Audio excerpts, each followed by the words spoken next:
Ball, dunks. Look at Strong running the floor out in front.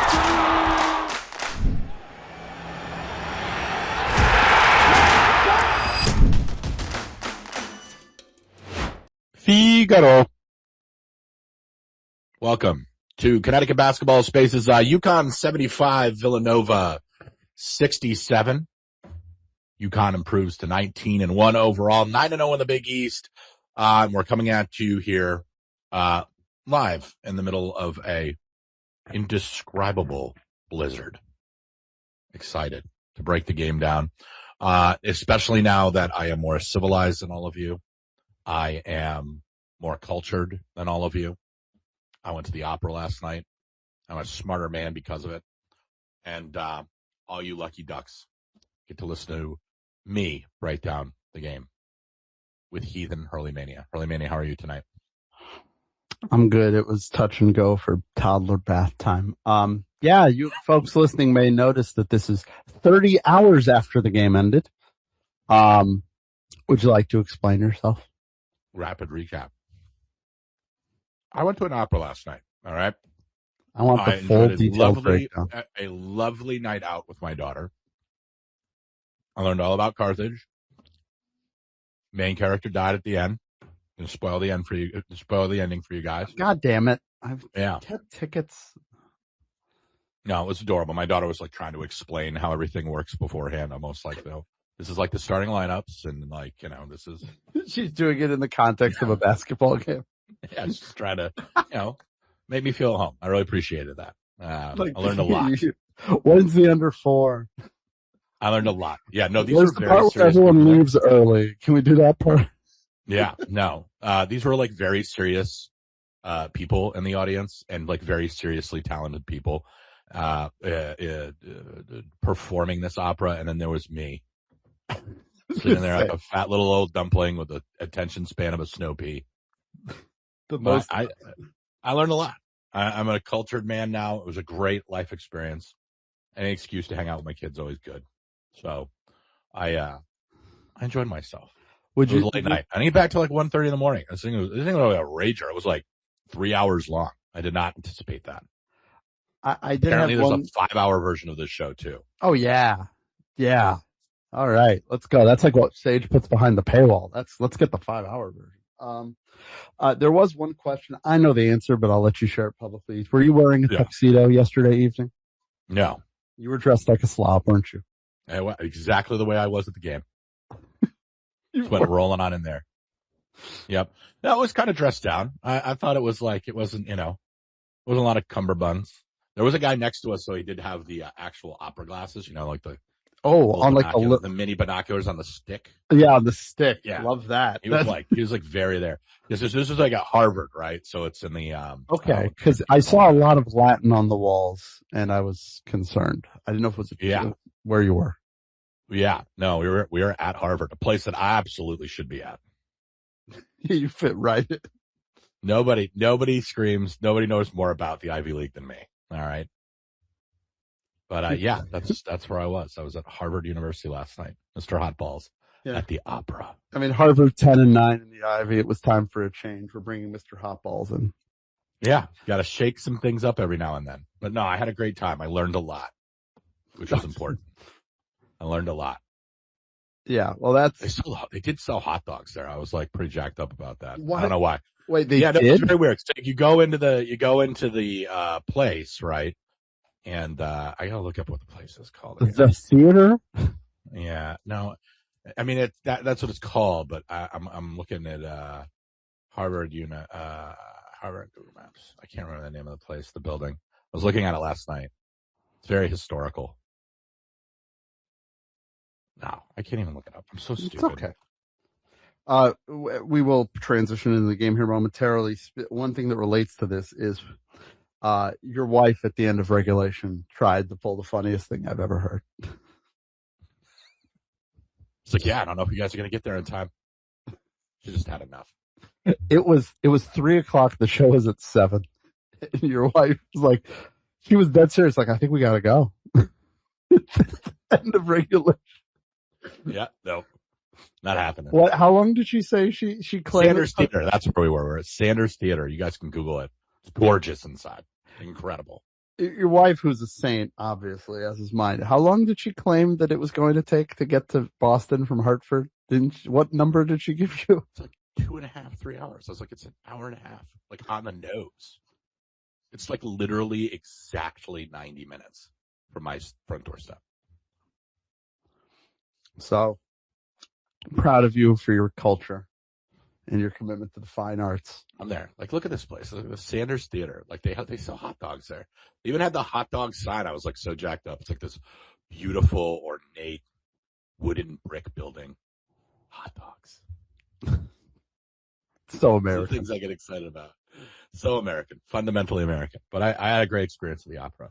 Speaking of symphonies, there was a basketball game. Speaking of things that were 3-act plays that had multiple highs and lows, UConn 75, Villanova 67. Right off the rip, Kevin's done a great job there at Villanova. He's raised the floor dramatically. I have questions long-term about the ceiling, but the floor is really high. They run great stuff on offense. They've had a really solid year. This is their second loss in a week, but I mean, against St. John's and UConn, it's understandable. Thought they ran great stuff. They presented a tremendous fight for UConn, and I actually I thought it was the best that UConn has looked in a few weeks. Genuinely, I'm just pulling up the schedule. That's probably the DePaul game, and that had the weird ending. But I can't think of a game where UConn actually played as well as I think since the DePaul road game, the first one, as they played. I thought yesterday, and unlike this, since that DePaul road game, UConn had played 6 other games, and in almost all 6 of them, except for Providence, UConn had started really great, and then things had went to shit. Yesterday, they decided to flip it. Villanova jumps them 8-0, and if you want another spin on yesterday's game, for the last 41.5 minutes, UConn outscored Villanova by 16, which they had to because they got out into an 8-0 hole. Rim finishing was brutal both ways. Really bad. Terrace had a really rough game. I talked with some folks that were down close, and at halftime, they could hear what Dan was lighting into Terrace, and it was uncomfortable. Dan was furious with Terrace's rebounding effort, and if you don't believe me saying that, just listen to Dan's entire post game, which he went out of his way with every question to go after Terrace for the rebounding. But yeah, at the half they're down 4, and the biggest overall thing, most important thing that happened yesterday was Solo appears to be back, and of course the week after we talked about not playing him and everything. The left wrist heavily bandaged. I think it usually is bandaged, even when he was healthy, so don't quote me on that. But looked great, looked really confident, just catch the ball and shoot, not thinking, not overthinking, not swinging his legs out for fouls. Just a really great performance from Solo. 24 points, 38 minutes, 5 of 12 from 3. Really awesome to see. Huge takeaway from yesterday. The positive one is that Solo looked more like Solo. Yeah, I thought he was the best player on the floor outside of maybe Silas yesterday. Shot looked good. Was coming off the screens well. The release looked really good. I thought he had really good feel for a game feel, I thought it was a good balance of him getting to the hole and being a little bit more selective on his threes, and he still got 12 off. It's his best game this season. So hopefully, knock on wood, we're starting to turn the corner there a little bit. But I kind of want to go out of my way to say this. Villanova played a phenomenal game yesterday. Yeah. And I think that had a lot less to do, with, us not, maybe not showing up or being maybe as impressive. You watch the Georgetown game, obviously, the Providence game, I think there's been some underwhelming performances. Our rim finishing wasn't great yesterday, but I thought we played fine, especially the last, like you said, the last 41 minutes of the game. I mean, we were outscored by 16. I just thought Villanova showed up, played a really good game. We're super competitive. But I'll tell you, this is kind of like the theme of the season so far. You're looking at things from more of a glasses half full perspective. This is just a really difficult team to beat. They, obviously, you look at the predictive metrics, not excited about them. I think there is a chance the team could turn into a pumpkin in the tournament. But like, look, man, it's not for like lack of will to win, particularly down the stretch. It was the big time hustle plays that helped them open up that lead, particularly and overtime, particularly Silas's loose ball there that ended up getting spilt out to Terrace Reed. Just the effort all the way around, particularly in the second half, overtime. This is a team that like they're going to get into the tournament and they're going to be in a tough game, or they're going to get off to a bad start in a particular game and they're going to be able to sit there on the bench and be like, look, we've done this before. And we figured out a way to win. Like, let's not freak out. So, if you want to look at it from a completely different perspective, it's there.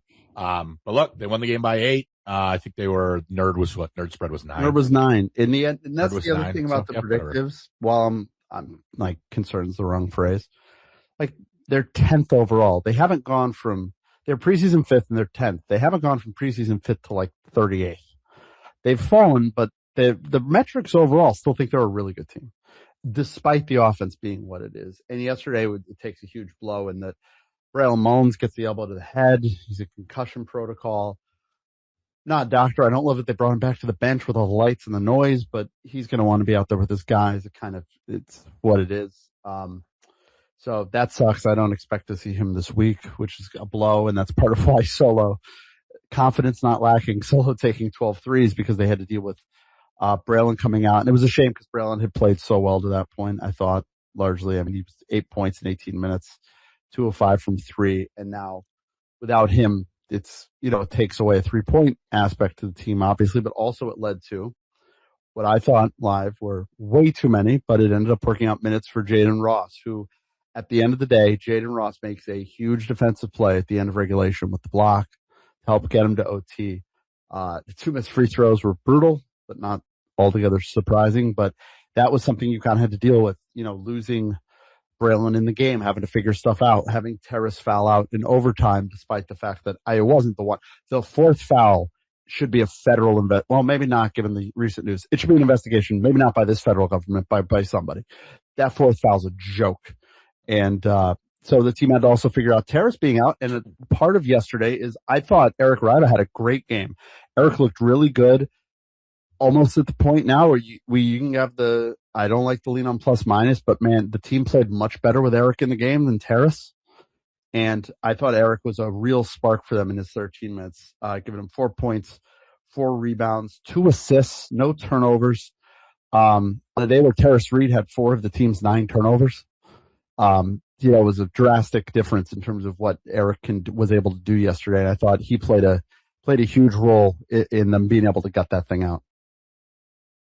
Yeah. I mean, I thought Eric had his best game in a long time, yesterday, but we keep seeing, I'm going to be interested with Mullins ostensibly out for a week. It's usually what concussion protocol is.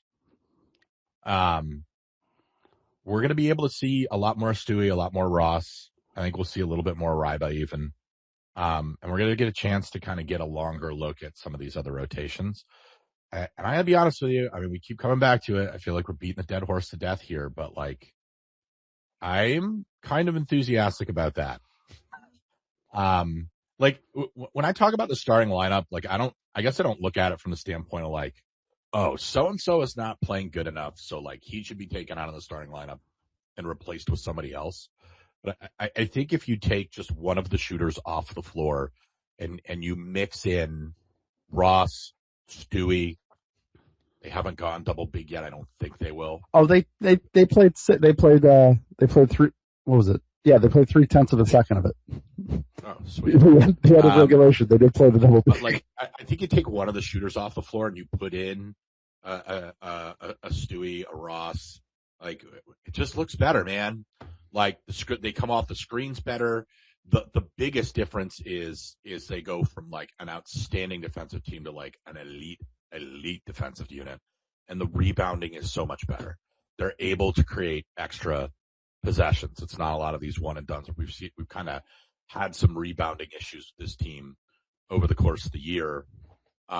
They help clean a lot of that up, and I just feel like the offense has a lot more focus. And again, this isn't me dumping on Solo, Alex, Braylon. They're all fantastic players. I just feel like there's a little choice paralysis when there's the three of them on the court and then Silas. There's four awesome scoring options there, and rebounding's not great with that particular unit. Mm-hmm. Right. So we're going to get an extended look at it this week. I think that'll be a positive thing. So I'm kind of eager to see how that shakes out. If I can nerd out a minute on it, thanks to the folks at Hoop Explorer, and we love Braylon. He's huge for this team. Wish him nothing but the best. This is not a shot at Braylon or anything, but just the numbers bear it out. So when you talk about the five on the court, the Silas, Solo, Caravan, Reed, and when the fifth guy is Braylon Mullins, the adjusted points per 100 possession is 116.84 versus 93.9 against. Their 2-point rim finishing is 54%, which is terrible. When it's Silas, Solo, Alex, Terrace, and Jalen, it's 132.6 to 85.2, and they finish 74% of their shots at the rim. In terms of the offensive rebounding rate, it's essentially the same. It's slightly higher with Jalen, which is a testament to Braylon that he's able to compete given the size there. Also, the turnover rate is about 20% lower. So it's the numbers are there that the five, if they're going to play Silas, Solo, Terrace, Alex, when it's Jalen Stewart, the number is just drastically better. The one with Jalen Stewart, we have 113 possessions. When it's Braylon Mullins, we have 198 possessions. So I understand the five that they've started the game with. I understand the theory of it and everything, but they're 19-1. It's not like it's been bad, but for whatever reason, it is drastically better when it is Jalen Stewart out there with those other four guys. And I think Braylon Mullins is really important and has a huge role to play on this team. But I just think right now, the Solo and Braylon, and there's only one basketball. And when Jalen's out there, the defense Braylon's been great defensively, but Jalen, we know, has a high defensive floor, and the rim finishing is better. And right now, Dan's biggest concerns yesterday were rim finishing and rebounding. So, there you go. There's a solution. It sucks the way it came about. I don't even know if I would even fixate on Braylon. I feel like I could see probably a pop in that if you took Alex out of that equation or Solo, right? So any of the three shooters, much shooting. It's so much shooting. Yeah, and like that's I guess kind of where I'm at with it is, there's just a lot to choose from, and I don't know. It's just clunky. It works. They're 19-1. Like I am not. I will say this: they're one win away from having the best start in program history, if I'm not mistaken. I scrolled down. We're really crying over spilled milk here. This is not we're nitpicking. Anything that we're nitpicking. We've made the coach mad. By the way, I scrolled down. So they've only done this 53 possessions, but when it's Silas, Braylon, and Stewie, and Caravan and Reed, it's adjusted. It's 162.8 to 71. That is by far the best five they have played. Like the numbers are exploding off of the screen when you see it with that five. I mean, the offensive rebounding rate is 40.9%. So, and that's hoop-explorer.com if you want to go in there and really dive into the numbers and see just what are UConn's numbers with the different five on the court. So that five, that's the vote of confidence for Braylon there. The best five they have involves Braylon. It doesn't involve Solo, which makes sense given as great as yesterday was, what it's been like for a month. And I hope that yesterday is the start for Solo of getting this thing back on the tracks. And it's been tough for him, but he's been playing hurt clearly. But yesterday the confidence was there. And as a shooter, that's as much as anything else. So that was great to see, even though it sucked having, obviously you lose Braylon like that. And it's just, part of it's like, you said this is kind of like a German sports car. It feels like we're constantly have like a German sports car. It's in the garage way more often than you want it to be.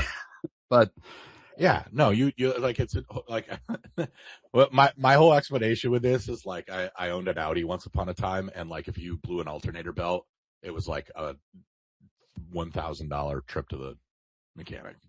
Yeah. And the alternator belt and an Audi is buried up in there, right? Whereas you do that on a Chevy, you just take a piece of rubber off and then put a new piece of rubber in for $5. But like, with this team, like I just feel like you look at I get the theory on paper, like you have that much shooting and that many offensive pieces, and you have to be wary of it all. The theory makes sense. I'm not like going to sit here and say, hey, it doesn't have a chance to happen. And I do think there is a world where like the starting five hitting their ceiling is the best possibility for this team to reach its peak. I think all of those things are true, but like there just also I think comes a time where it's like, all right, when do you balance like continuing to pursue that with maybe accepting the reality that it's not going to get there and that these other rotations are just much better. Yeah, it's right. It's more about how good the other rotations are than that rotation not being good enough. And I think that's why it's been a struggle a little for Dan to deal with. But all of Dan's, I don't think they need to change the starting lineup. Like I want to be clear about that. Like they can roll those five out every game. Like that's, I don't care. But in terms of like the rotation and hey, like what are the rotations that we want to see on the floor the most over the course of the game? I think that's kind of where I'm coming from. Yeah, and it's fueled by we kind of skirted over it. Like Silas again, just unbelievable. This kid gets better and better and better, and he looks so much more. He never looked uncomfortable before, but now it looks like he's putting on, the sort of stuff we're all wearing around the house today because we know we're in the house all day. The most comfortable clothing you own. That's the way Silas in this offense feels now. It's just he's just conducting this thing right now, and his leaps and bounds of just unlocking different parts of his game. Yesterday, 7 assists, 1 turnover, 3 steals. Defensively, just an incredible play. Like we didn't know coming in because it's not the thing anybody's focused on. After last year, it's like, can we get a point guard who's over 5'10"? Whose knees work, who can run the offense. What you also get is a defensive psychopath.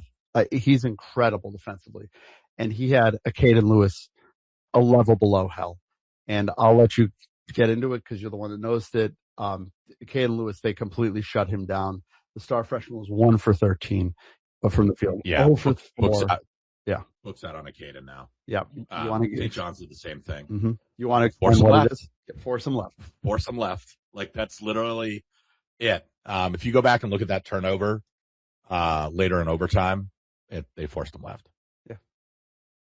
Yeah. So that's what a lot of it is. Like it's just that's some freshman bullshit. But literally the oldest thing in basketball.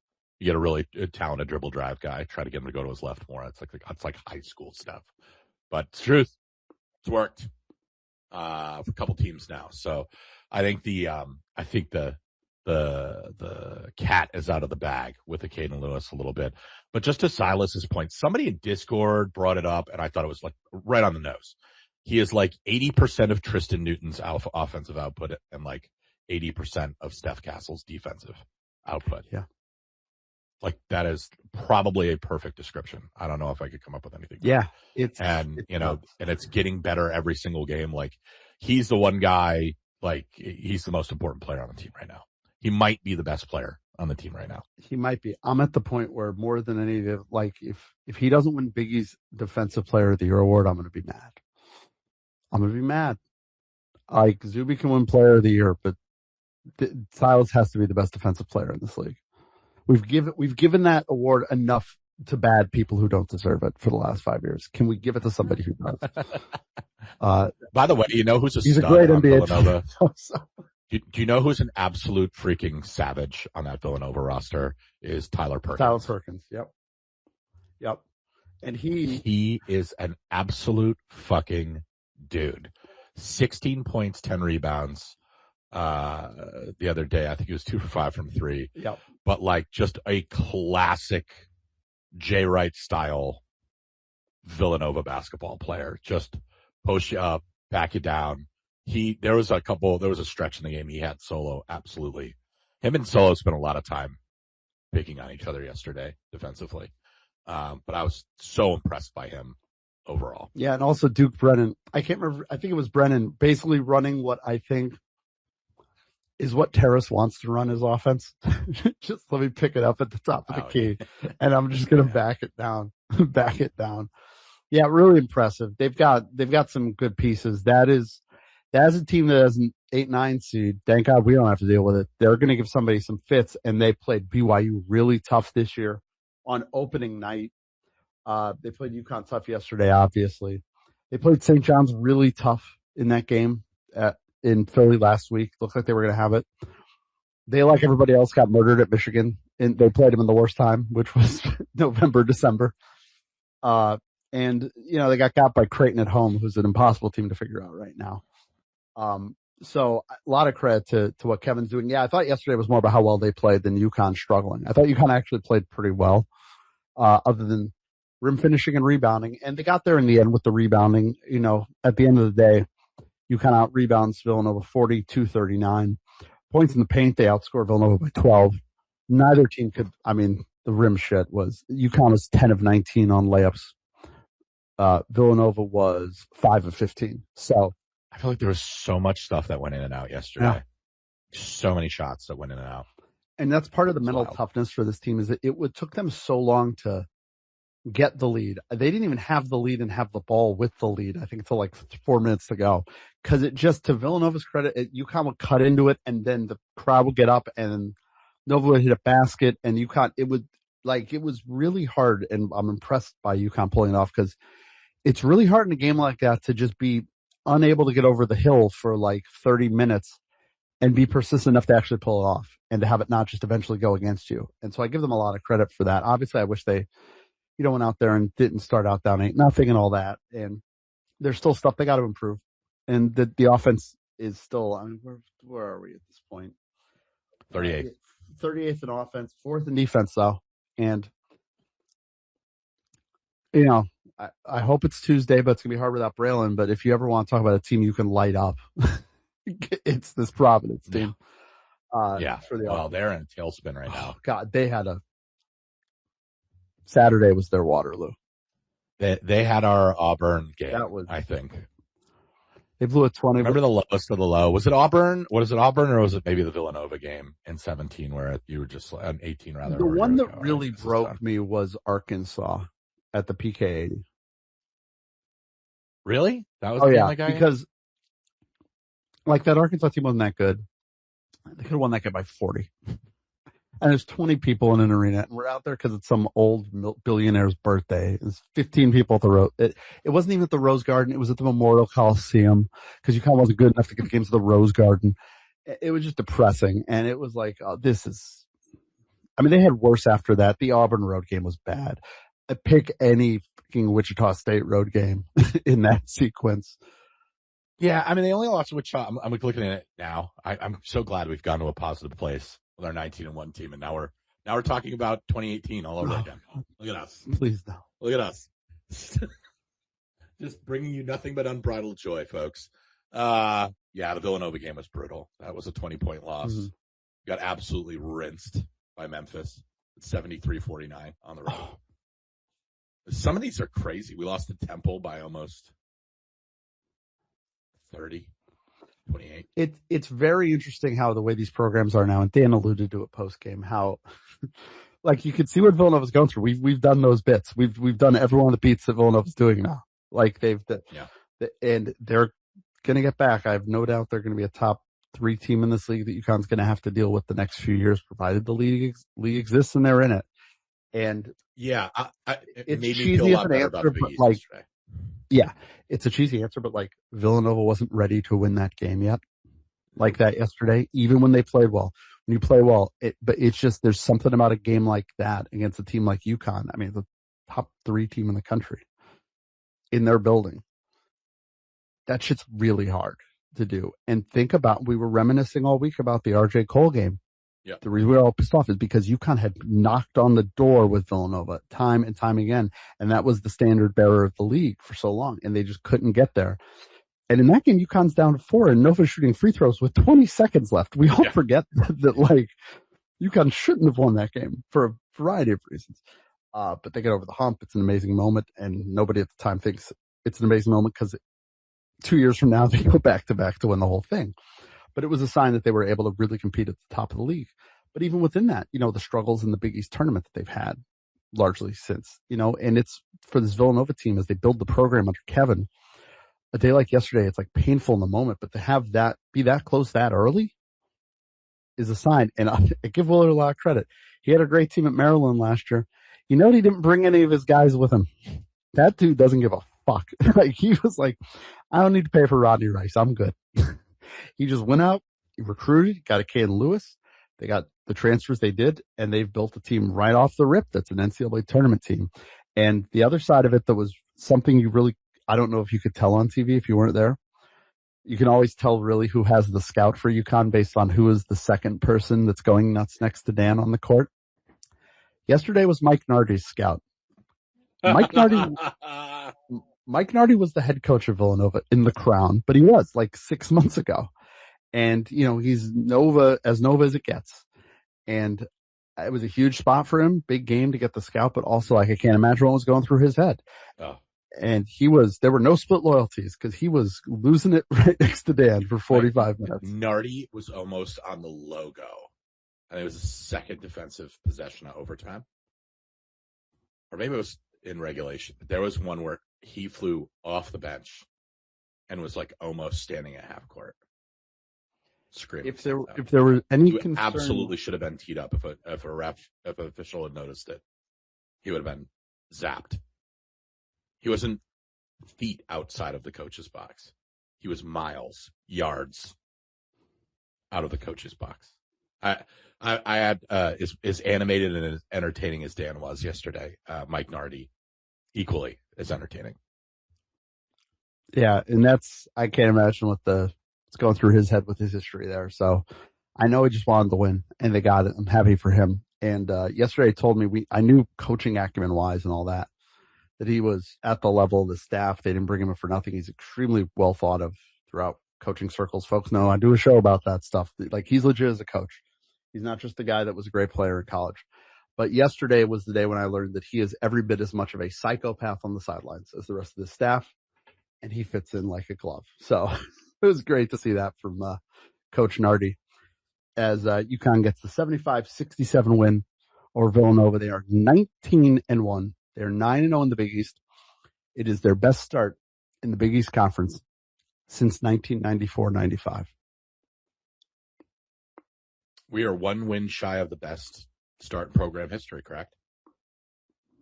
It's 21. Which would be the 99 team. Yeah. I think. Let me pull them. No, yeah, it would be that. They lost to Syracuse to go to 19-1. That's right. 19-0, lost to Syracuse, go 19-1. Yeah, for UConn to better it, they would have to get to 24-1, which is going to be tough because UConn yesterday started the portion of the schedule where it gets tougher. And, you know, Tuesday, that Providence team is juggling dynamite, and we know how hard it was for UConn to beat them in Providence. And then Saturday night, they go to a place that we know what the record is there. and then Xavier at home, and then to the big one, you know, a week from this Friday, the one where maybe Braylon isn't around till then, is the first St. John's game on the road. So UConn goes to 19-1 as they kick off this tough stretch of league play. And it was a lot to go through that, man. I was just so impressed with the tenacity that they showed, especially, you know, Nova hits the three at the start of OT, just another thing. And then they come back and UConn holds Villanova. I had it up. I'm sorry. Villanova did not make a field goal for the last 4:48 of the OT. They hit the three to start OT and they didn't make another field goal. Yeah. 8-0 run to close for UConn. Really impressive. Overcoming, I mean, an all-timer in the pantheon of James Breeding fucking shit. He wasn't even the worst official last night. Nope, he was the best official. He did a great job. Mike Roberts and Nathan Hall, what the hell? Lost. That over the back. The terrace one. Call for a fault was one of the most preposterous calls I've seen at the Division I level ever. I mean, absolutely reaching over him already and then physically yanked him backwards, and they called it on the man that was assaulted. Yeah. No, I have one positive thing because I talk more about shit that was. Let me tell you. One positive specifically me should hit on. Alex Caravan was quiet for 35 minutes, but at the end, just winning play after winning play after winning play after winning play. He finishes with 17 points, which is amazing given that he didn't score for, I think, the first 35 minutes. Yeah. Just another great Alex game. 17-8, plays 40 minutes, only one turnover. Just on a day where it wasn't going great for him. When the chips are down, that's the thing I'm going to miss the most, and we're all going to miss the most when he's gone, is that he responds so well under pressure. And the one time he didn't was last year with the Villanova game, and it was great to see him get the other side of it, as you just had to fucking point out. Free throws for him late in the game against Villanova. Alex ends up 8 of 9 at the line, by the way. Terrace, to his credit, 2 of 3 at the line. Suddenly we're making them. Terrace had a great Jaden had a second half double-double after a complete and total no-show in the first half. Yeah, I didn't even think that, and folks know how I am. I wasn't like, oh, what the hell, Alex, at the first half. I just thought Villanova did a great job of scheming it. Yeah. Right. And being physical in the first half. Back to the refs, like they called nothing in the first half. In the second half, they called everything. And that game did not markedly change how it was being played at all. There was no change. The second half was played the same way the first half, but suddenly everything was a foul. That wasn't. Did somebody talk to them at the half? That's why it blew me away. And that's why Dan was furious. It's like, we've spent 20 minutes establishing this is blood sport, and now suddenly we're calling touch fouls. It was nuts. Yeah, I mean, it's sort of par for the course for Big East officiating, I think. I just want to see a wire-to-wire, very well officiated game. And, look, again, in the first half, they didn't call any of the grabbing and holding on Villanova, who, by the way, may have grabbed and held us in the first half worse than anybody. I feel like it's getting worse. Just in how blatant it is, which everybody that faces us should totally be doing. Yeah, that's the thing. Yeah, I get it. Absolutely should 1,000% be doing what they're doing. But it's kind of crazy how flexible they were with it in the first half. And then the second half, they got called for a lot of it. I will say, a very technical from Dan, I thought, yesterday, to get the folks riled up. Yeah. And James Breeding egged that on, too, by the way. That's the other thing about it. What would I like to see with James Breeding? Someone else. Just someone else. Like, this shouldn't be a thing that one guy tees Dan up all the time. I know Dan's an asshole, but, like, he's an asshole to everybody else, and they don't tee him up. So. I mean, James got right in his shit. Yeah. I mean, Dan wasn't firing that. He called a foul originally, and then Dan was saying some shit, and Breeding, turned around and told him to knock it off, and Dan threw his 2 hands up, and then Breeding starts walking towards him. That was some Joe West stuff, let's see if I can get this guy to pop so I can tee him up again, just completely antagonizing him. No, he got what he wanted. He got his technical foul. But it seemed to wake everybody up after that. So, including the guy with the goal horn, which I thought was great. Nice little touch yesterday. Whoever was on music and/or the horn yesterday was just off the rails. First of all, nobody's ever on the horn, which is where I want to start. They showed Jim Calhoun, who was at the game. It was great to see, especially for the Coaches vs. Cancer game with his history of the battle. And somebody suddenly just hits the hockey goal horn when Jim Calhoun's up there, and I'm like, all right. And whoever it was just decided, fuck it, I'm all in. At the longer the game went, he had his finger on the button and his knobs and his hands on the knobs and the dials. Because, by the way, Big Red wasn't sitting where he usually sits yesterday, and the Big Red chants yesterday. All-time dog shit performance from the crowd. Yeah, really bad. No one had any idea. It's a 5-letter chant. You get to repeat one of the letters, and we're all like, N? You? It was funny. It was just not a lack of enthusiasm. It was just a lack of coordination. But then the guy on the music jacked the music up so loud that, you couldn't hear anything going on. And then while everybody's in the middle of the chant, he decides to turn it all the way down. It was just off the rails. But hearing the Hartford Whalers goal horn just makes me happy. when he hit it at the end, when the game ended and he hit it again, Yeah. I lost it. I was I so thought happy. Rascananza was coming on. I just looked right up at the Adams Division banner and I just smiled. I have not been to a UConn hockey game there, and like that's well, let me tell you, it's more often than I'm used to hearing the goal horn in that building. So, although they got a great win yesterday, a bagel school, so that was fun. That was my opera yesterday. Yeah, it's I'm wearing my home field UConn hockey shirt in honor of the back-to-back state champs. Wow. But yeah, the goal horn even getting involved yesterday was a capper to a wild day in Hartford. But yeah, 19-1, 9-0 in the league. It's, I thought it looked better yesterday, and it's got to look better if they want to get to the really, really elite level. But I don't want to lose sight of how good they are and how special this is and how first world our problems are. So, in the slog of a league where they just blatantly officiate teams at the top, this team differently, it's going to be really hard for them to just keep going and stay undefeated in the league. But that's the goal right now, and they're almost halfway there. And Tuesday night they play a team that is beyond reeling, that did the worst thing that team and that program can do. On Saturday, to blow a 21-point second half lead to Ed Cooley. Got another wonderful Ed talk post game. Yeah, so Providence comes into Gamble. Providence, a team that always gives UConn fits, as we know, whatever building they play in.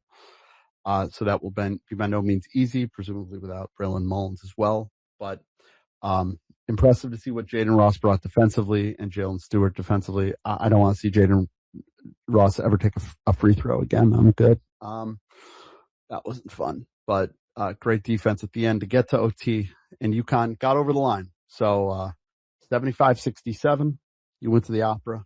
I watched hockey. We're under 12 feet of snow. You all have nowhere better to be. Why don't you all join us on the Martin Russell's Wiener Weiner line? Hot dog. The UConn Huskies season is here, and the good folks at Martin Russell's are here to help keep you fueled so you can keep foot on gas throughout the year. Hot dogs, kielbasa's, sausages, deli meats, you name it. Not only can you grab what you need for the big game at their retail store at 45 Grove Street in New Britain, they'll even bring the meats to you and ship them across the country. That's Martin Russell's, the official sponsor of the Connecticut Basketball Spaces Wiener Weiner line. And folks, it's time to get to the meat of tonight's show. And by that, we mean the Martin Russell's Wiener Weiner line. We'll be taking calls and check-ins here with you all for the next hour. So if you guys want to go ahead, request on up. We'll get you in here, and you can spew your filth in the middle of this unbelievable blizzard. While you smooth, by the way. That was really good. That was a good setup. That was our best. Thank you. That was our best execution of that promo yet. Thank you. Well, it took 3 years. Important NBA transaction you may not have noticed. The Atlanta Hawks have reassigned first overall pick Zachary Richasset to the G League. Not reassigned to the G League is Atlanta native who they passed over, Stefan Castle. Hawks, way to go. Good job. Good pick. That worked. Unbelievable. It's completely believable, actually. Just watch the game. Just watch the sport. Just watch the sport, NBA. Not every European kid is going to turn into fucking Jokic. I'll take the guy who lit up college basketball and was great in the Final Four with 20 million people watching in front of 80,000. But maybe I'm crazy. I don't know. Maybe the guy playing in front of 12 people in French Eurobasket is the fucking future of the league. And if any team can unlock that, and if any org can unlock that, it's the Atlanta Hawks. Is Jake Fenner with us? I just let him in. I hope so. Jake, are you there? Yeah, I'm here. I've been waiting for 30 hours. No, it's all good. You brought up Mike Nardi, the best Mike Nardi moment, because I was there covering the game. Allow me to pull a Jaden Daly and go find what I wrote, because there's a good quote in here that I'd like to bring up. How do I do this? Unbelievable, Jake. We've had you for 4 hours. You complain and then. Okay. All right. Thank you. Sorry, go ahead. Yes. So I was the media seats are right by the UConn bench. So the best Mike Nardi moment of the game is really a Dan Hurley moment. But Mike Roberts calls a foul on Villanova while I think it was either Alex or Silas was going up for a lay-in. And whatever the call is, sent Dan to the floor. Like, fell on the floor on his hands and knees with his face, like, dead on the ground. Doing the Like, Michael Irvin face. like almost bowing to Mecca, kind of. Doing the Michael Irvin face. Just, like, entirely face down. That's getting excited to pet the hamster. Yes. Very much so. So he lifts his head up and he says something to Roberts. Yeah, because they're both named Mike. So he says something to Mike Roberts. Mike Nardi comes over and tries to help Dan up off the ground. And Dan gets up and then shakes Nardi's hand off with this really angry look on his face and says, "Get the fuck off of me." And Mike just sits down on the bench, cackling with laughter. Dan turns around, sees him, and then the facade breaks and he just starts silently chuckling to himself. And Roberts shakes his head, and then someone sinks a couple free throws. It was... If anyone is ever blessed to sit that close to just watch Dan as close as possible or just have a clear view to Dan, it's an incredibly entertaining performance, is as best as I can put it. I think the issue, the quote-unquote issue with this team is that you fix one thing and then the next thing pops up, right? It's Silas wasn't playing all that well, but Solo's going off in the non-con.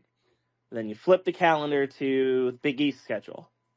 It's like, well, we fixed Silas, Solo's fallen down a little bit. And then you have this week off. And then yesterday it's like, oh, we fixed Solo. And then the problem with the rebounding that was already there looked significantly worse against a team that is a whole inch shorter than UConn by average height, according to Ken Palm.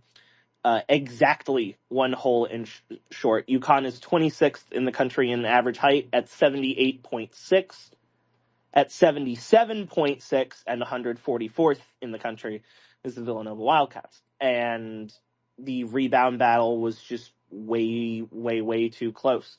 I think one of the things that Dan was repeatedly saying, as Hurley Mania alluded to in earlier in the spaces, was that it was just going hard on everybody for rebounding.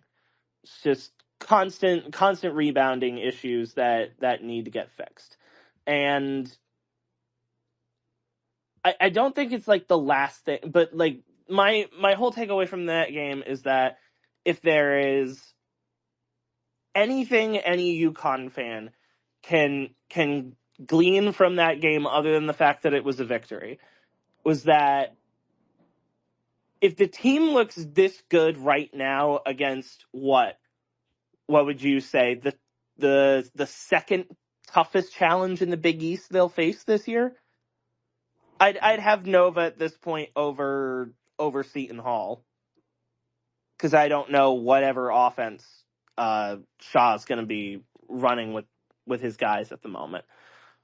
But if you're able to essentially just stay fighting throughout that entire time, even when nothing is clicking or firing on all cylinders, man, the day that calendar flips to February and you're down that stretch and they really start clicking, like you'll look back on this game now and you'll say, like, that was when we didn't have it all figured out and we were still able to pull out wins like this.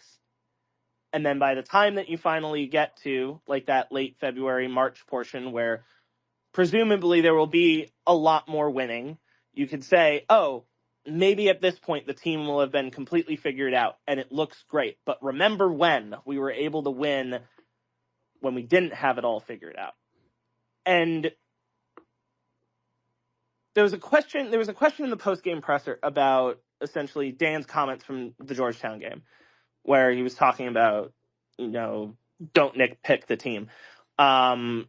He mentioned that he embraced Jim Calhoun after the game, and then immediately Calhoun rattled off 4 to 5 things that the team was bad at.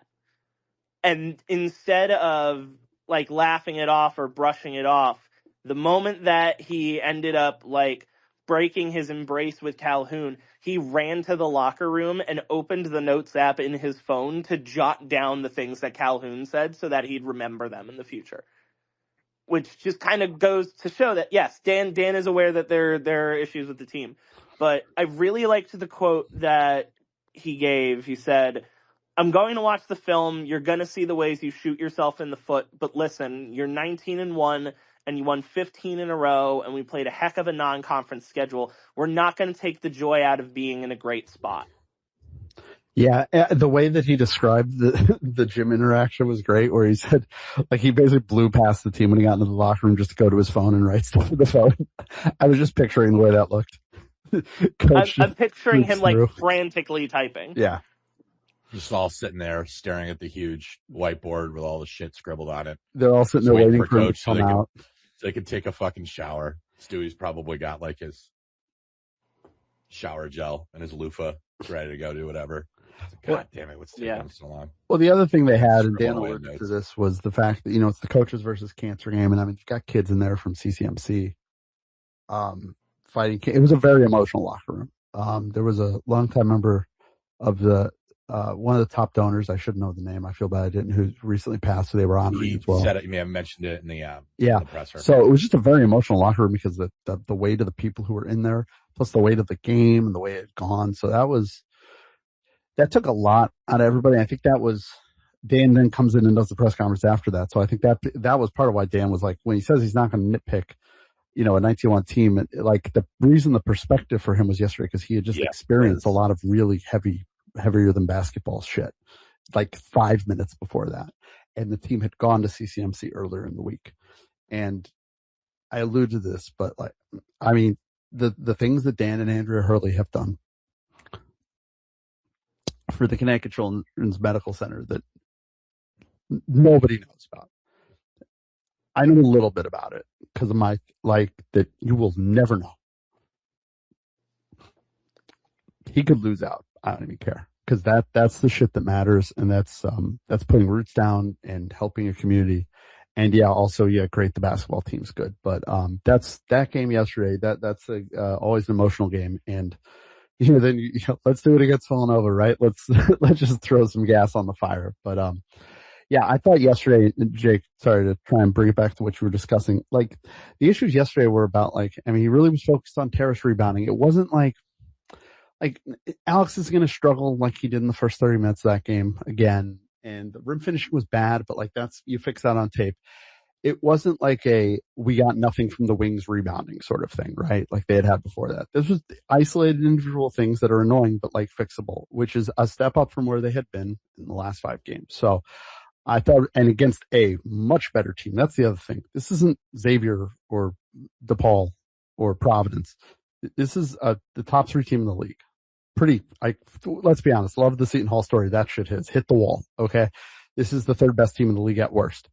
That is fighting to make a statement, to really try and propel themselves above the 8-9 line at this point, I guess. And, they went right to the edge and they didn't get it, thankfully, yesterday. And they're going to get another shot against UConn and another shot when they go to the Garden against St. John's. And that's a hell of a team that UConn had to play compared to what they've been having to play when they've been playing like crap. So that's the other value I take from it, is it was the hardest opponent they have faced since Texas at this point, because Texas is like good now, which is great for UConn's resume. So Dan was the post game interaction with Coach Calhoun. That was That was some. I wasn't expecting the amount of emotion he had there, but that was pretty cool to see.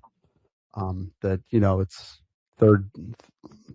No better generation's the wrong word for it, but I mean, it's like third generation of this thing like this. To see the tie that close is really special. I mean, this is 40 years of this stuff now. So, I mean, we're talking. Always good to have your ombudsman be a Hall of Fame basketball coach. Yeah, of all the people that can, if somebody's Your going to tell you, unpaid here's the ombudsman. following things that you did wrong, and he will sit there and listen. No, yes. Yeah. Yes. I imagine when somebody who has won 3 national titles and over 800 games tells you some advice, you listen to it. Unlike a guy with a chart, Yeah. which I have to acknowledge my condolences to No Escalators and his Denver Broncos on a great season in what was an awful game. Truly horrendous, but A fascinating truly sporting event. Terrible game. Absolutely abominable football game today. Well, while we're doing this, by the way, I'm watching the other game. It's like watching another universe. I know there's a lot of Patriots fans here. Congratulations. Maybe it won't, but thank you. The winner of this NFC title game is going to put you into the 5th dimension. Easily. Easily. You hope, you pray. No, I'm a Giants fan. I love talking about the Patriots in the Super Bowl. It's the only joy I've ever had personally in that sport. But and listen. Here's the thing. Here's the thing. It's house money. It is. It really is. By the way, sidebar. All day today, Hot Balls, you've been all about the Patriots. You've never brought up the Patriots to me, and now suddenly you're like Homer Simpson with the isotopes in the playoffs. You're disgusting. Yeah. You don't mention the NFL once for 18 weeks. Yeah, but when it gives me an opportunity to bring misery to others. Specifically no escalators. Because there's nothing it's not even specifically no escalators, it's just everybody in general. I mean, it's been a long 7 years, man. It's been a brutal slog. No football fan base should ever have to go more than 7 years without winning Super Bowl championships. There are people with the birthday of that begins with 201 who have not seen the Patriots in the Super Bowl. Where's the concern for them? I will say nobody's thinking about them. It was a tremendous long-suffering fans. It was a tremendous day to text my I only know like 2 because not many exist. My friends who are Jets fans. You want to talk about some people going through it? Man. I'm sorry. I know the Jets have been bad for a while. There's just something about the Jets being bad, which is I'm sorry, for a while, kind of heartwarming. Did you say for a while? While is a relative term, yes. Forever would be what I would. Except that one time. Yeah. But yeah, no, I don't know what it is. I take special joy in the Jets being bad. I don't know why. Everyone I know who is a Jets fan personally has been nothing but an incredibly kind person to me. But it's really wild. It is really wild how awful that team is. And I don't think it's getting better anytime soon. No. My bit on them has always been this. It's going to sound really cruel, but I believe it's like God gave you a team in New York that has had incredible success and won world championships, and you decided to pick the other one. I'm sorry. I don't feel sympathy for you. You did this to yourself. There were no hints that wasn't going to go the way it's gone your whole life. You're sick. You don't want to win. I just don't think they ever want to win. I don't think a single Jets fan ever actually wants them to win. There's no way you can. If you've stuck with this shit for 50 years, it's a you problem. Stop complaining about the Patriots. Get a mirror out. But Jake, I want to note that today's football contest was not the highlight of your weekend. Your personal profile photo here, you had a tremendous love affair with Jonathan the 15th. You want to get into that? So I was just kind of sitting at my desk or at my assigned table, and I see him coming up, and I was just like, oh, that's awesome. Love Jonathan the 15th. Loved Huskies for, most of my life. And he's like, taking pictures with people, and it's like, oh, this is awesome. I tried to get one, and then it didn't work, but his handler was right there. And she was like, when he comes back down, we'll make sure we get one. And so I'm just sitting there and waiting, and then he comes by, and I was like, okay, cool. I'll take a picture with the dog, and then I'll go back to, doing my job. And then the handler was like, do you want us to take one for you? And then my exact reaction was, no, I don't. Yes, actually, yes. Because then in my head, I was like, well, he, like, without asking, he jumped up on. They instructed the dog to jump up on the table, jump part of the way up onto the table. Meanwhile, paw just lands smack on my keyboard, and I look later and I see that letters were typed. It was really funny. It was just some random incoherence, but Speaking of random very, very incoherence, funny nonetheless. And then instantly in my head, I was like, oh, this is going to make a really good picture if I just look like I'm working and he's like butting in like my editor. And so I had a couple of those taken and then went on my way. And then I saw them and instantly I was like, yeah, no, this works. This is going to be either a header or a profile picture. And it was too tall to be a header. So here we are. And now that my header is the most terrifying sporting event that I have ever been to in my entire life. So yeah, it was a fun day all around. It featured, I don't know if you want to retell it publicly, but I'm only bringing this up because Mal is listening and she's from New Britain. I've been talking for too long. Okay. If Jaden, because Jaden was there, if Jaden wants to request in and tell the story, of what happened with the dude right next to us.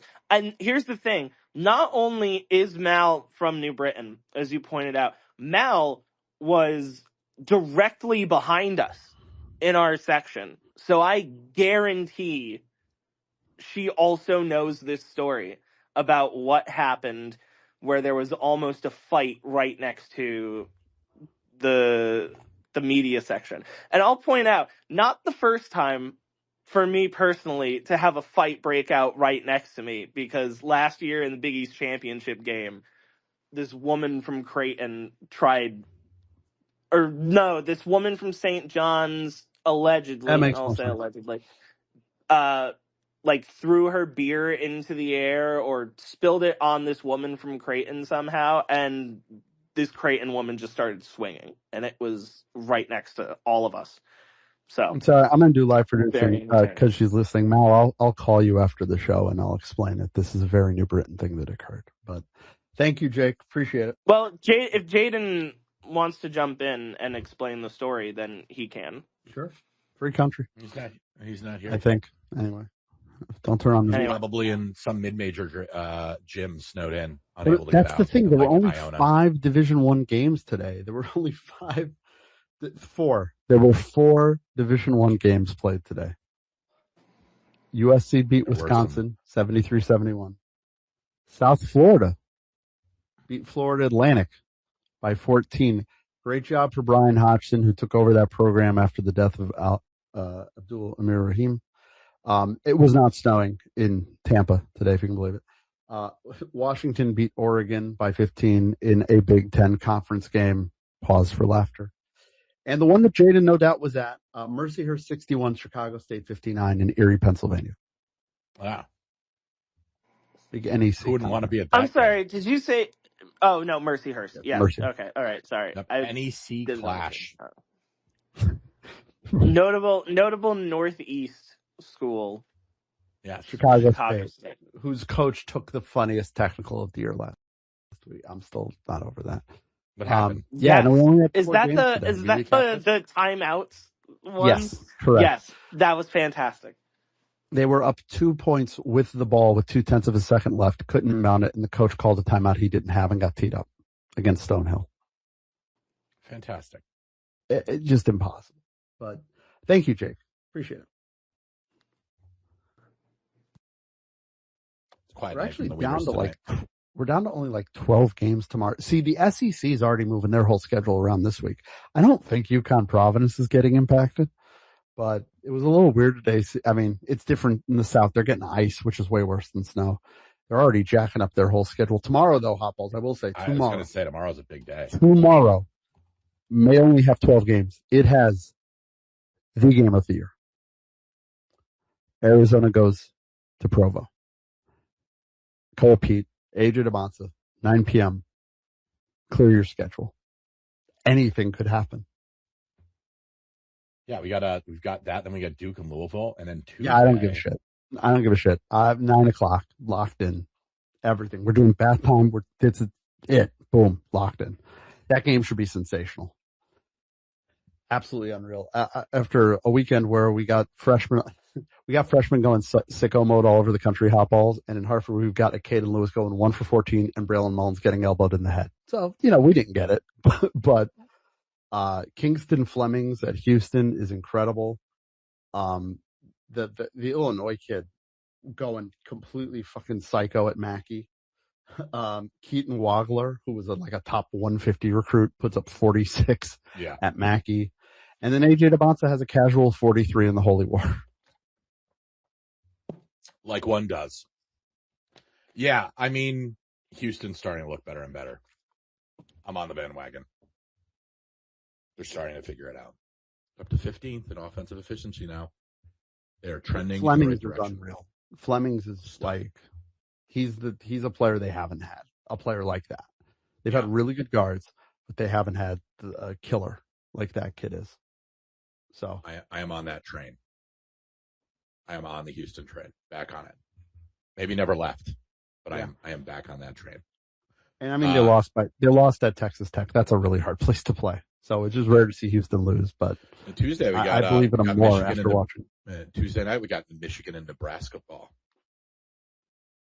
That's right. We could be down to. I really hope Miami, Ohio is the last unbeaten. I think that'd be fun. Probably the highest likelihood of all of them, to be honest with you. Because Arizona's schedule heats up. They've got BYU. Obviously, they got Arizona State. They'll rinse them. Not going well for Bobby. But they got Kansas on the road here in about 2 weeks. So then Texas, they got Kansas, Texas Tech, BYU, and Houston. And then they have Baylor and then Kansas and Iowa State.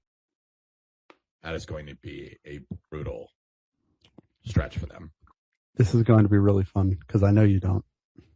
Do you know who Miami of Ohio has next? Oh, do they really have UMass next? Tuesday night, ESPNU. Oh. Frank Martin and the UMass Minutemen go into Millett Hall. Oh, they're going on the road. Okay. Yes, that's why it's terrifying. They still get 2 UMass games, Miami of Ohio. So if you thought that bad strength of schedule was getting better, I have news. I kind of want to get, so they're at UMass Tuesday, February 17th. That is the day before the Creighton UConn game. Just saying. UMass at 183 in Ken Palm. Incredible. Those aren't numbers you want to see.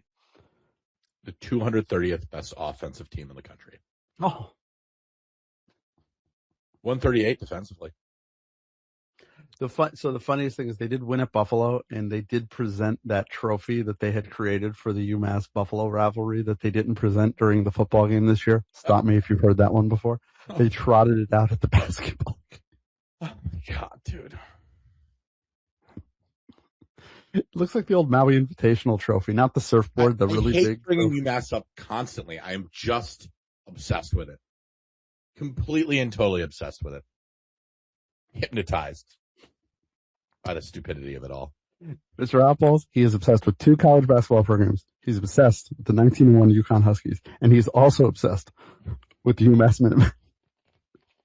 The 2 polar opposites. 2 very similar teams. What are we going to do?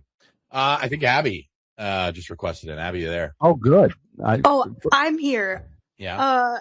You're alive. I'm alive. We're good. All the power is still on. You might be able to hear the faucets dripping. Ooh. Okay.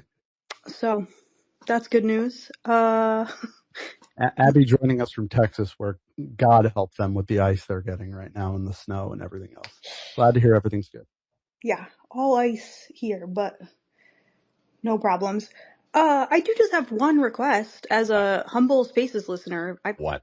From the beginning, which is, I can't even believe I have to ask this, to not come on here and glaze Miami of Ohio. That's fair. That's fair.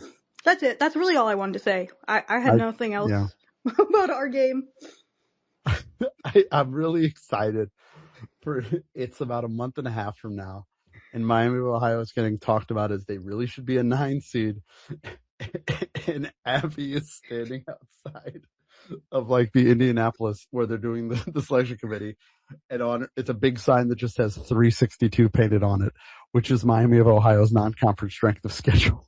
You know what? Fine, put them at a 9 seed if you're gonna give us the 1 seed and play them. If there's a UConn Miami NCAA tournament game, I'm concerned for your well-being. You might be feral. Oh, I don't think there's a might about it, Zach. Yeah. I'm trying to look. Yeah. Okay. So you got to go. Oh, Valentine's Day. They put Miami versus Ohio on Valentine's Day. Battle of the Bricks, baby. The most romantic thing around. And the close and the final game of the season. So there you go. You're going to ruin their chance at 31-0 last day of the year. There you go. God, I hope so. That'd be really nice of Jeff Bowles to do. If they're 30-0, I think you have to fly up there and go to that game. I'm sorry. Is that one in Athens? Yes. That is in Athens on Friday, March 6th. It's on the calendar. Because the next day UConn's had Marquette. Home, huh? Akron's a better team than they are. Yes. I think Kent State's actually the best team in the MAC. The case for it. There's a case for it. Yeah, that Miami team is 86 in Ken Palm? They're high 80s. Yeah. Last I checked. I'm not playing pretend with Travis Steele's team that his daddy bought him. Yeah. And also, and Abby knows this. This is me falling for Rob Senderoff at Kent State, who every single year has one of the best looking teams and every year eats shit in the MAC tournament. Every year. He's been at Kent State forever because he's done a good job, but high majors are like, that 2 NCAA tournament bids in 20 years? I don't know. It's like Rutgers should hire him, but won't. Yeah. Sorry we glazed the Red Hawks. This might be the worst thing to ever happen to Abby on Spaces. I'll admit that. That's bad. That's really bad. In the real Athens, Ohio. The real Athens. The original. And the First real one OU, for the record. Oh, most importantly, the Ohio State University, as far as I'm concerned. It's the first one in the state. First one in the whole Midwest, actually. The more yeah, you but know. It doesn't have the beautiful gates of Miami, Ohio, does. All right. I'm sorry. It's a lot. I've been to Oxford. To lose. Can not they just impressed. please lose? I'm not impressed. Can they please lose? That's all you want. This is very funny. Can this just end? And it just keeps going. Yes. Sage is tweeting about how much he loves the shit talking the Miami, Ohio fans are doing. I can't. I had to say something. And that's even worse because you've been ride or die with Sage from day one. I don't think he knows what you're doing to him. Although, hot balls, he had a wonderful day at the game yesterday, didn't he? He did. With his son, who's a massive UConn fan. Massive. I'm obsessed with it. Actually, this is Sage's revenge. He's like, you poison the well. Playing the long game. He legit is all into St. Louis, and all I can think of is, oh, God, that's going to just end in heartbreak. I just know at some point. Shirts is going to have to get a restraining order against Sage. Yes, I texted, this is a name drop. I texted that to Josh Shirts, and he just sent back a bunch of laughing emojis. I made Josh Shirts aware that he needs to, Sage, needs to be hosed down. Getting back. It's out of control. He intercepted me on the concourse yesterday. And immediately goes into Shirts. Right off the rip. Not, hey man, what's up? I just turn around and he's there. And he was locked and loaded with Shirts bullets. Just ready to go. Just starts blasting. Was this right around the time that I bumped into you on my way up to 239? Yeah, you saw it. I'm walking through the concourse. I'm trying to get chicken tenders for my wife, which by the way, fries chicken tenders at People's Bank Arena are horrendous. Somebody needs to work on that. Just disgusting. But anyways, I'm on a search for Okay, chicken cool. tenders. Because I passed I'm by going around the Sage and I I had saw no clue who you, he I saw was. Jaden, and I saw a judge. That's all I'll say. And Oh. I'm Rest in going around the peace. concourse, and you know, there's Sage just filling it up. Josh Shirts. So I've never met Sage before. I had no clue what he looked like. And then the two of you just kept walking by, and I was hearing shirts behind me. And then Jaden goes, "That was Sage." And I was like, "Oh, cool." Still haven't really met him, but now I know what Sage looks like. So, Every discussion I have with him now is framed around what job he's trying to get Josh to get. Is he still trying to push Josh to Syracuse? Yep. I mean, Let's win the A10. Let's do that. Let's focus on we can start there. We can start with winning the A10 because A10's not like really a gauntlet, but it's good this year though. they're It's good best this it's year. been a while. Although They're I mean, good this year. Mason's a good team. Mason ate shit yesterday. That was Even though they can't lose just to ate Archie shit. Miller. You can't lose to Archie Miller in Rhode Island. That can't. No, you can't. Though, gotta say, for as bad as Archie has been, kind of shocking that they're just 12-8. A bit weird. With a winning record in conference by one game. Surprise! Oh wait, nope. Sorry, that was St. Joe's. I read that wrong. Yeah, never mind. No, but 7th in KenPom in conferences. At a plus 4.88 composite rating. Big East only 2 spots above them, but a 13.86 composite rating. So as bad as the Big East is this year, could be worse. Could be the A10. Yeah, and I have to remind myself of that because then I do things like watch the highlights of Seton Hall at DePaul, and God, man, it's not. I don't hot balls. I don't know if they're going to get there. I don't know if Seton Hall's going to make it now. they're done and dusted now. I don't Poor like Shaw. saying that. It's over. Poor Shaw. It's over. Yeah, I know, but they can't throw water in the ocean. That is kind of the problem. I don't think they're like fraudulent.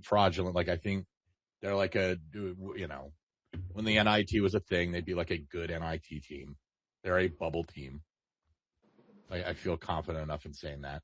And, they're also just sort of went through a pretty tough stretch of the schedule there with us and St. John's, both of whom they played well against. Butler loss is tough at home. You can't lose to DePaul if you want to get I'm sorry. Would you like to say that properly? The 5th place, DePaul Blue Demons? That is crazy. It's not Isn't that crazy to say? They are a middle. This is not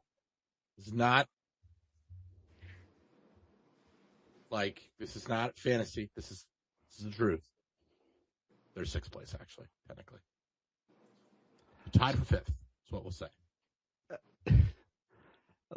Chris Holtman maybe should be the coach of the year in the league. If they finish 5th, he's the coach of the year. Oh, God. He might be the national coach of the year. I know he won't get it, but I'm going to be all up Sage's ass about the search season. Coach of the year has to be Chris Holtman. I'm like, I know Josh Shirts is 29-2. I don't care if you don't understand. They're 10-3 at home. Yeah. And they've got an atmosphere there. That place is rocking now for every game. They're like, I wouldn't say rocking. Well, okay. Making noises. Let me rephrase that. There's friendly noises coming from the rafters, which has never happened there. Well, there are people sitting in seats that have never been occupied for a non-WNBA game. It's wild.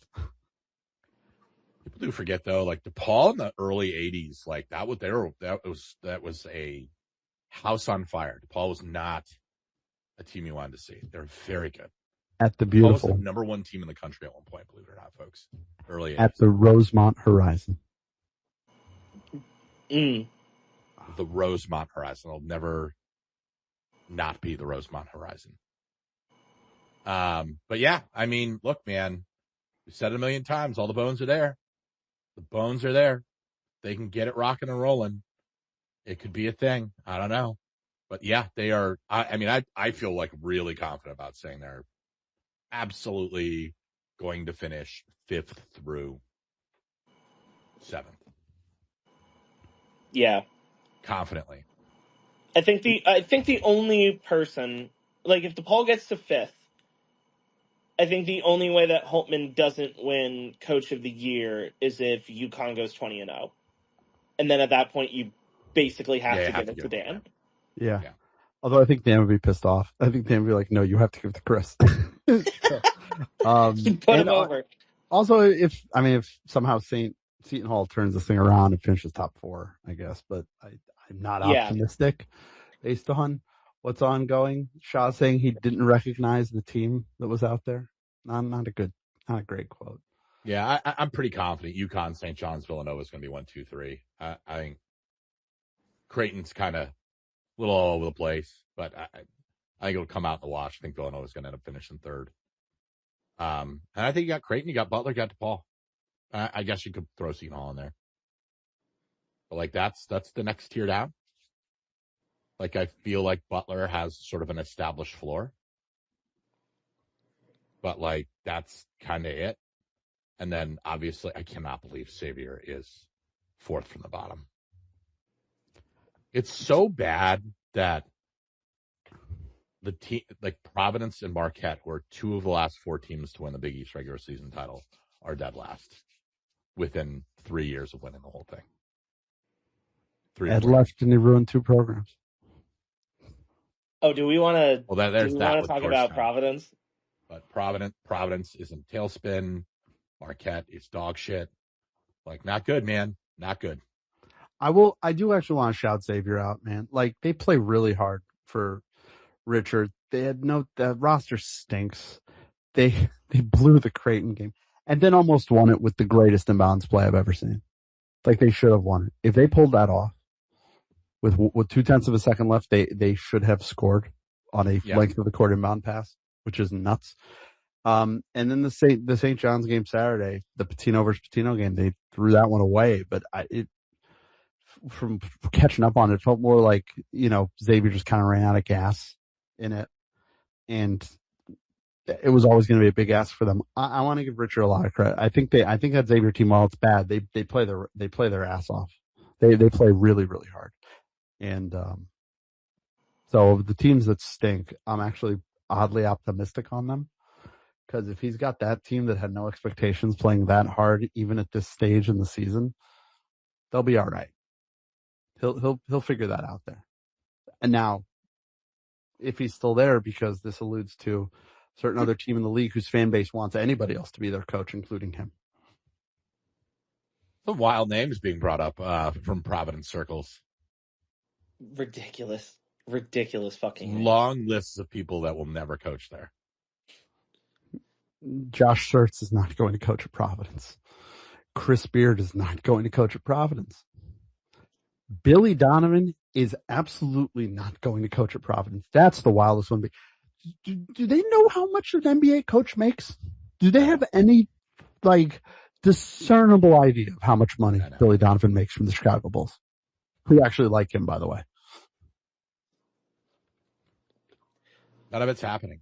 The guy that they should probably hire is Tony Skinn. Yes, they should absolutely hire Tony Skinn. They will never do it. It's the funniest part. Good luck selling that to the fan base. We're going to go to the next George Mason coach that maybe we're putting into this chair too quickly. They could go with a retread. There could be an interesting retread or two, but they're not going to get any of those guys. That's fantasy land. I don't think they're firing Kim. The money I've been told is because you also have to factor in how much you got to pay the next guy. They've got more money than people think, but that's a lot. It's it's between 10 and 15 million. That's going to cost you to handle all that. So I hear you. I'm not saying they shouldn't. But that's a lot of money to find. I hear you. But if you're up 20 at home against Ed Cooley and you blow it, I don't know how you don't move on from him, no matter what the cost is. Because, like, I know that you listened to some Providence Spaces last night, much like I did, for some slight entertainment. People are talking about, like, wholesale cutting NIL donations. People are talking about canceling season tickets if Kim English is still there. Like, people are livid about it, and I don't know how you could allow the team to be coached by Kim again. And I say this as somebody who really likes Kim and does not think that the Providence setup is perfect for him. But I don't know how that can happen. I don't know how you can do it. It reminds me a little of Kyle Neptune, and it's like I think there's a good coach in there, but I think way more so with Kim, like way more so. It's just like you got to take the job, but it's a tough spot, and a big step up for him so early in his coaching career. And I want to be clear, like not to give him too much credit, but I totally get why the Providence fans are completely fed up. Like they lose games in ways, multiple. Like the thing they did Saturday, they've done that this year multiple times. It's like a season designed to drive a fan base to absolutely jump off a cliff. I completely get it. And that's not exactly the most normal fan base to begin with, but they have seen some rough shit this year. And so I totally get the anger. Yesterday he's playing Duncan Powell for like the last 7 minutes over the freshman who was going nuts, which is just indefensible as a personnel move. Did you see his post-game press conference about that with the question that got asked with him? I vaguely Jones? did. It's been a while. I don't remember it. If you have it. It was essentially by far Providence's top offensive engine is this freshman kid Jameer Jones. And as you mentioned, he played Powell for a lot longer over him. And so after the game, someone was like, why was Jones not on the floor for the final 11 minutes of the game? That's not... When you started like losing. Darren Peterson with a bad ankle. Kim's response was like something to the effect of, he was making rookie mistakes. He was making freshman mistakes, and everybody makes them. And someone hit back with, well, Stephen Vox started shooting really bad in this game, and he's also a freshman. Like, and you let him play for a long stretch of time, why is his leash long? And Kim just very bluntly was like, his leash is not longer, and then just moved on to the next question. I feel bad for him. Yeah. I kind of feel bad for Providence fans as like a theory because it was supposed to be a good year for them. They have a very talented roster, which will 1,000% not be together next season. And on paper, it's a roster that should have worked with a coach that should have worked, and it isn't. They are 27th in offensive efficiency in Ken Palm. They are 203rd in defensive efficiency. Down to 203. I saw him at 191. That is the biggest disparity between offense and defense of any team in the conference. The second closest is Seton Hall's disparity. They are 10th in defensive efficiency, 162nd in offensive efficiency. It's their defense is the worst rated unit offense defense in the league by 40 points to Seton Hall's offense. Imagine being 40 spots worse than Seton Hall's offense at defense. I mean, they've given up, I don't think... a million. Yeah, I mean, 103, 97, 88, 93, 105, and 81 in their last 6 games. To us, Xavier, Marquette, Georgetown, Creighton, and Villanova. They gave up 105. Granted, it was in overtime. 105 points against Marquette. Whose offense is rated 135th in the country. Yeah. Who has Ben Gold, who can't hit a layup as a team. You just can't be that. I mean, they're bad at everything on the defensive end. They don't turn you over. They don't really force any turnovers in passing lanes. They give up threes like they're addicted to it. And they also just, I can't quantify this other than weird shit happens. Like in the UConn game where guys are just colliding on fast breaks, like one strips it from the other. I just don't, I see that and I'm like, this can't be coaching, right? I don't think, like, why is this like this? Like, well, it's both. It's why they're bizarre to me. The problem, it's both. I mean, Kim picks the roster, man. Like, you got to do a better job evaluating and coaching if that's going to be the case. I mean, they can fill it up, and every coach will tell you they'd rather have offense and defense. Right. Every coach, that's worth their salt. But this is, you got to have something.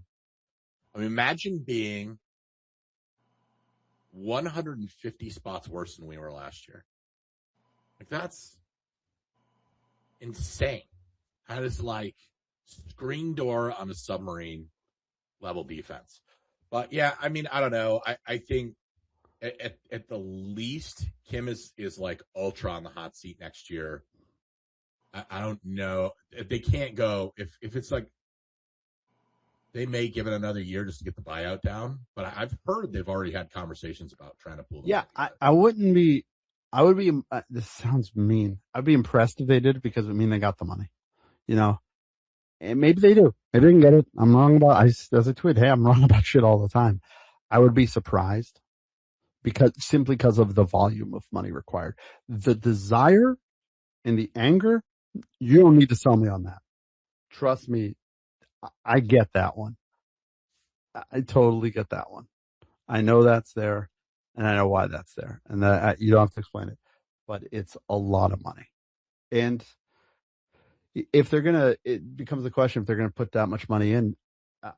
I hope they're able to put that much money in towards the next coach too. Like if you have to put that much money in, don't then be like, well, we can only pay about $2.5 million a year, and go get Matt Langle. Like, no, don't do that. Like, try and get shirts. I don't think you will, but like, try and get a big fish. If you're already 10 to 15 committed to get rid of the other guy, find another 6 or 7 a year. That's Do you want to hear my big fish shout? There's 7 and 22 in their last. The Big East thing is the last nuts. 2 years of the Big East. Yeah, that's the thing where that's why I think it's real. Yeah. Well, I mean, look. 7 and 22. Nice 7 and 22. There's a lot of people that are nice people that are not good at what they do. Yeah. This isn't you're 7 and 22 against your peers that know you the best. Tells you kind of a lot of everything that you need to know. Right. Yeah, and it's the thing about where I defend him is like, I think his high school recruiting is really, really good. Really good. I love the kids. He's a great evaluator. He's a good recruiter. They've been bad in the portal, and they don't teach defense. They don't. 339th in the country in defensive turnover percentage, 336th in the country in defensive 3-point percentage. That one's 342nd in the country in defensive non-steal turnover percentage. They don't force turnovers, and they give up a lot of threes. It would look hilarious. You don't win a lot of games doing that. It would look hilarious, but you should try going full court press. Just try and force something. Just see what. Imagine Tuesday night hot balls. They just bust out a Rick Pitino tribute. I remember how good UConn shredded it when they tried it for a couple of possessions, but they should try it. Yeah, I don't know. I just the Georgetown thing is one of those things that just particularly stings, just because of how much of a joke Georgetown's been this year. Especially the way they've been playing the last 6 games, 6-game losing streak. Comes into your home and eat your lunch like that, blowing that kind of a lead against a team like that. I mean, it just is what it is. They hired a guy too early. You can't. Villanova made the same mistake. You can't just hire a guy after 1 year of coaching in the Atlantic 10 that maybe had a good first year and then say, c'est la vie. Like, to me, that just comes back to the athletic director. That's just an insanely Well, that's the other lazy thing at play job. here is that like Napolitano is a bigger issue for me than Kim English. Like 100%. you're gonna let him go find $15 million and let him go hire another coach.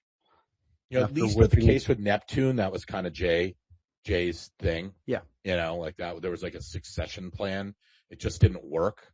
And it probably happened 2 years earlier than they thought it was going to happen. Mhm. And then who knows what Kyle does at Fordham, right? Like maybe, you know, he's able to kind of try to find an identity. But like this idea that you're going to come to the Big East, where, I mean, we can say what we want about like the general direction, long term of the conference and whatever. But you're gonna go out there and you're going to get a guy with 1 year of head coaching experience. That's not even the mistake they made. He went 21-14 in his first year, and they gave him a 6-year extension. Yeah, I mean, like that's just he's 1 year into his contract. He went to the NIT, had a okay year. Napolitano just immediately staples a 6-year deal on it. But like you're gonna come into a conference where like Dan Hurley's there, Rick Pitino is there. Greg McDermott is in this conference. I know he hasn't had a ton of success there, but like Thad Matta, you know, Shaka, I don't think is anywhere near as good as his reputation, but solid Division I coach. We're just going to throw these guys like, oh, 1 year, George Mason, congratulations, come on down. Oh, he went 21-14 with a team full of guys that was played for your predecessor. Come on down. Here's a 6-year extension. Like, what on earth is wrong with you? That's why Nap's the issue. That's, you know, like you have to do like and they hired Kim quick. Like I remember that coming together super fast. Everything about that entire process was designed to be like, fuck Ed Cooley. We don't need him. Look how good we're. Remember when Kim got introduced and they like had the full practice facility and their tickets went up. The whole city was like, fuck you, we're going to go. But it was like I get it. But also like, I think there was kind of, you know, the fog of war driving them there. They were so mad and they were so determined to show, no, we don't need to be at Cooley. Look at this. We're going to do this and this. And they just needed to take a fucking breath. Like he's gone, guys, like hire the right guy. This isn't about like North Korea's response to the U.S. conducting stuff in the Gulf here. Like you can take your time. Like it's all, and it's with the fucking their fans online. And I know UConn's got fans and some of us are that are issues, but like it's all about fucking blowing off and like saving face and like just being on the front foot and intense. And you're just going to give yourself a heart attack by 42 and like you're going to be dead. Like, just calm the fuck down. You don't need to give him a 6-year extension after one NIT year. You don't need to run to hire him 7 minutes after Ed Cooley is announced to Providence by John Rothstein. You can fucking take your time. Yeah, it was just sloppy as shit, you know, and we've seen, you know, a bunch of teams make some pretty significant mistakes on guys in the league and ultimately pay for it. So, you know, that's the thing. I'm more concerned about what they're doing from an athletic department standpoint there than I am whoever their next head basketball coach is going to be. But it's been none of the people they've been talking about that are going to get that job. And I think there's a very high percentage chance they make a big mistake on their next hire. If they go down essentially a similar route, like a younger coach, a kind of like up and comer, I think that would probably be pretty detrimental to them. If I'm the AD of Providence and I need to go find a guy, looking for somebody with like a bit more experience in the sport, who's gone pretty far, done pretty well, somebody who, you know, is from around here, who knows the conference well and is able to like kind of perform and and bring that to Providence and ignite their fan base. I'm not about to make an Ed Cooley joke. I'm sorry. The person I legitimately think that they should consider hiring is Mick Cronin, because I don't think he's going to be at UCLA next year. I think Mick Cronin at Providence would be a really, really good match. Funny match. Yeah, I mean, I don't know. I almost think, and this is the thing, is people are talking about this in North Carolina and some of these other, like, I think the real sort of feast for like the really good mid-major coaches moving to new places happened last year. And like, okay, so, let's say North Carolina fires Hubert Davis. Like, who's the guy there? Maybe Oates. I don't know. But like, to me, that still seems a little wishful thinking. Same thing with Providence. Like, okay, great. Who's the guy? Like, I just don't feel like, I think sometimes there's a couple of things, and this is big Sage territory, but it's like, it's not just lining up, okay, we got to get the buyout, and then, we got to figure out what we want to spend on a coach, and then we got to go find a guy. It's like, what's the coaching marketplace going to look like the following year? Who are the available guys going to be? What are we doing with the buyout? And like, I don't know, man. Like, is it worth it to buy out the new coach in this cycle this year? Or is it more worth it just to sit out one more year and then give it a year for maybe a couple of guys to sort of peek their head up and, I don't know, show something. First, to clarify, there's only one job that Mick Cronin should be hired to. That is Cincinnati head coach. He should just go back. They're in the Big 12 now. He should just go back. That'd be pretty funny. That would be good. He hates it. I mean, he doesn't hate LA. He loves LA. He hates the UCLA job. So, yeah. Thanks, Jake. Yeah, we got in the Sage corner there. Hot balls. I don't know where you wanted to go from here. Yeah, I don't know. Mac has been very patient in here. By the way, the Seahawks defeat That's right. the Los Angeles Rams. So get ready for number 7 in 2 weeks. What's up, guys? Can you all hear me? I can hear you. Yeah, I think if the Seahawks have the ball at the 1, they might run it this time. Not so sure about that. We'll have to see. Yeah. So, well, anyway, good stuff, guys. Yesterday's win, definitely a lot of fun. I don't really have too much to say about yesterday's game, but I have been thinking pretty much the last week or so, but especially after yesterday, team's 19-1. I think it's pretty safe to say that this team is headed towards a 1 or a 2 seed. And, I think just as far as big picture, where do you think this team is going to rank at this stage as far as like the best UConn teams we've had? Because obviously I think the 2014 we all agree is at the top, or very, it's 1 or 2 basically. The 23 team is going to be right at the top of the list. This team is, I think, probably maybe not quite at that level, but at least in the conversation too, in like the top, I don't know, 5 or 6. Yeah, I mean, I don't know, just for starters, just figured kind of, what do you guys think of kind of what you've seen from this team as far as like kind of, obviously the postseason will sort of tell the story, but where these guys rank as far as the best teams that we've had so far?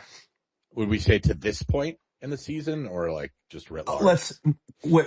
Maybe like, obviously, how the season ends will ultimately be the decider, but we've seen enough to know this team is pretty good. So we could probably reasonably say that maybe they're better than certain teams in the past that accomplished, this or that, I guess, if you get what I'm saying.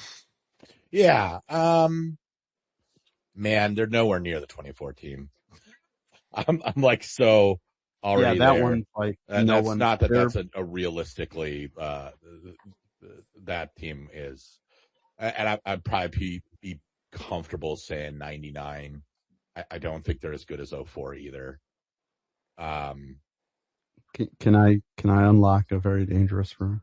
What about 96? 96. Yeah, I knew you were going to say that's where I was going. They remind me a lot. Everybody keeps bringing up 23, and I don't think I just don't see it. I don't really see any comparables to the 23 team. They've got kind of like guys playing certain roles that, are on the 23 team. But this is like a much more like fanatic. I do not want to call them soft, because they literally win basketball games with insane hustle plays and like, just tough plays and big moments. The But Silas steal yesterday is like my play of the year. Sorry, go ahead. Yeah. So I'm not calling them soft, but they're definitely like they're built to be more offensive. It doesn't always fire. The defense kind of carries them and masks warts. I am very worried about them against like a really physical Michigan kind of team in the tournament. The rebounding is not there, just like the 96 team. Not a great rebounding team. Some of the same flaws where you're just kind of sitting there like, you're waiting for the other shoe to drop. So I'm just not there yet. But like, look, they go and they win a national title, then it automatically puts them, sort of in that pantheon. They're much better than the 14 team. They're probably better than the 11 team. I would say that they are. I've probably got them in the conversation of like 96. Maybe not. Oh, they're better than 98, I think. 98's a weird team. 98's weird because, they were at the start of it, and this team isn't at the start of it. But if you just look at the year, so for me, Mac, I do want to amend one thing. I don't think that they comp to the 05-06 team as much anymore because they're winning too many games with too much toughness in adversity, which is something that 05-06 team, they couldn't wait to wilt. This team does not wilt. This team is tough. This team fights. This team plays really well in adversity. They drag themselves out of situations. And while it's not good that they're in those situations all the time, it is something they can deal with that 05-06 team did not want to deal with, was not interested in dealing with. This team likes it when it's tough, and it's going to kill us all, but they're good at it.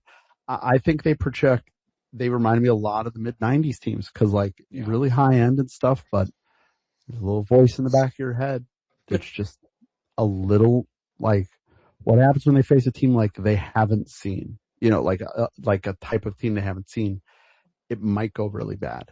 And that can happen because that team's really good. I want to be clear. That was a good Mississippi State team. UCLA was obviously great in 95. Florida was a Final Four team in the end in 94. It's the thing about this UConn team is like they've got a great non-conference, right? But like Peterson didn't play. Okay. And I mean, Terrace didn't play, but like Peterson didn't play. Illinois is a really hard team to gauge, even though they're really good. Florida straight up played great. That's really a feather in their cap. Texas is starting to look better. But come on, if Darren Peterson plays that game, have you seen, and he's only played half their games, but when he plays, holy shit. They're a totally different team. DeBonsa now looks like a killer in every game. He looks incredible. So I'm glad he won those games. Wouldn't want to have to try and do it again. And that's where there's a couple like Houston, I don't know, man. Like, I think we'd be in it. I think it'd be a good game, but you'd be nuts not to have Houston as the favorite if you kind of had to play them. Michigan, Arizona again. That doesn't mean they can't win those games, and this can't be a national championship team. And listen, they've got a better chance against those teams than 360 teams would. But yeah, so that's why they remind me a little bit of like the mid-90s teams, which were great teams and great years, but like a cup below. But like Hopball said, go win the whole thing. Let's have the fun discussion. They would definitely be a top 4 championship team at the school at that point, I think. Yeah, it's just they're such a tough team to project, I think, until they go through the tournament and they do a thing. I think we've had worse teams, significantly worse teams. The 14 team do spectacular things, and I think we've had teams that are probably better than this team flame out in the Sweet 16. Yeah, it's funny that you mentioned the 96 team in particular. I think, so I guess kind of some background on this. Back before the most recent championship run, in the height of COVID, before I had kids and my current job, I did a little podcast, and one project that I did was basically try to answer this exact question at the time. Obviously, the list would look a lot different now with 24 and 23 in there as well.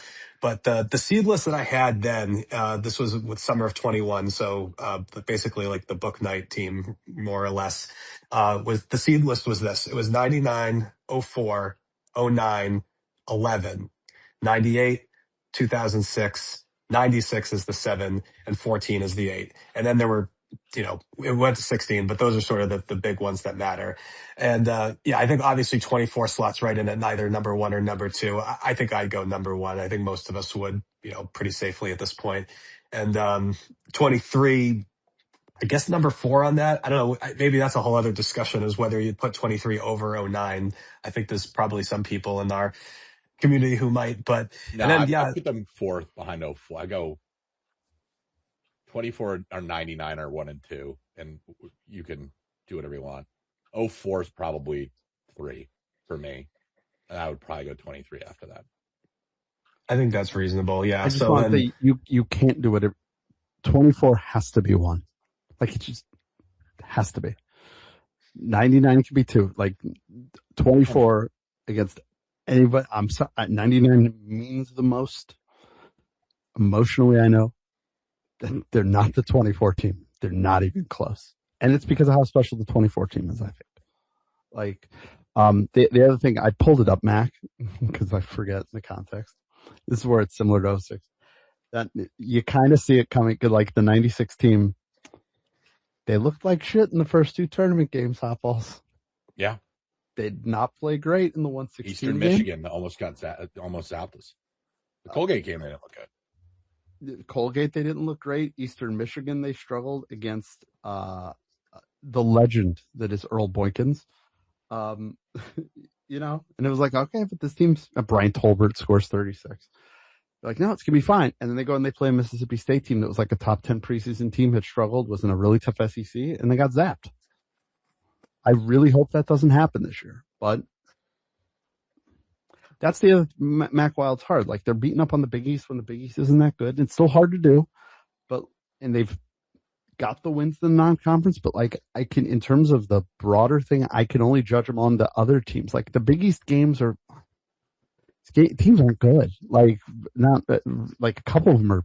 St. John's is top 25 good. Villanova's a top 40 team, and after that, it's just we crashed through the floor here. Yeah. So I mean, I'm going to have more games against like the Kansas types and the Illinois and the Florida to be able to judge them. It is awesome. Sorry, go ahead, Pop House. No, it's another thing that a little bit of a parallel to 96 too. Well, I don't know. It's probably not. Well, yeah, I guess I would say that. 96, I actually thought the Big East was kind of down. It was very top heavy. It was very top heavy. That is a period of time where people, I think, have rewritten history over the years, because the caliber of the top tier talent in the league was fucking preposterous. That was the Kerry Kittle's Villanova team. That was Allen Iverson at Georgetown. That was Wallace at Syracuse and UConn. After that, it was slim pickings. There was only one other team in the league that got ranked that year. Would you like to guess who it was? I would wager to say, what is this, 96? 95, 96. 95, the only Big East teams that got ranked that year were Georgetown all year, UConn all year, Villanova all year, Syracuse once we got to December. And I will go out on a limb and say West Virginia. Nope. No? Was it Providence? Nope. Boston College. Boston College. It was a long time ago, friends. But here's the difference between this team and that team, though. Like, the 96 team fucking demolished bad teams. They had a couple. Like, there was a game at the road I remember against Pitt that was way more of an adventure than it needed to be. But, like, obliterated Miami. Like, beating teams by like 10, 15, 20 points pretty routinely. Until they didn't. And they also looked a little worn down. I do think that the Big East tournament was a little bit of a slog. They blew Syracuse out, but they looked so tired against Georgetown in that championship game.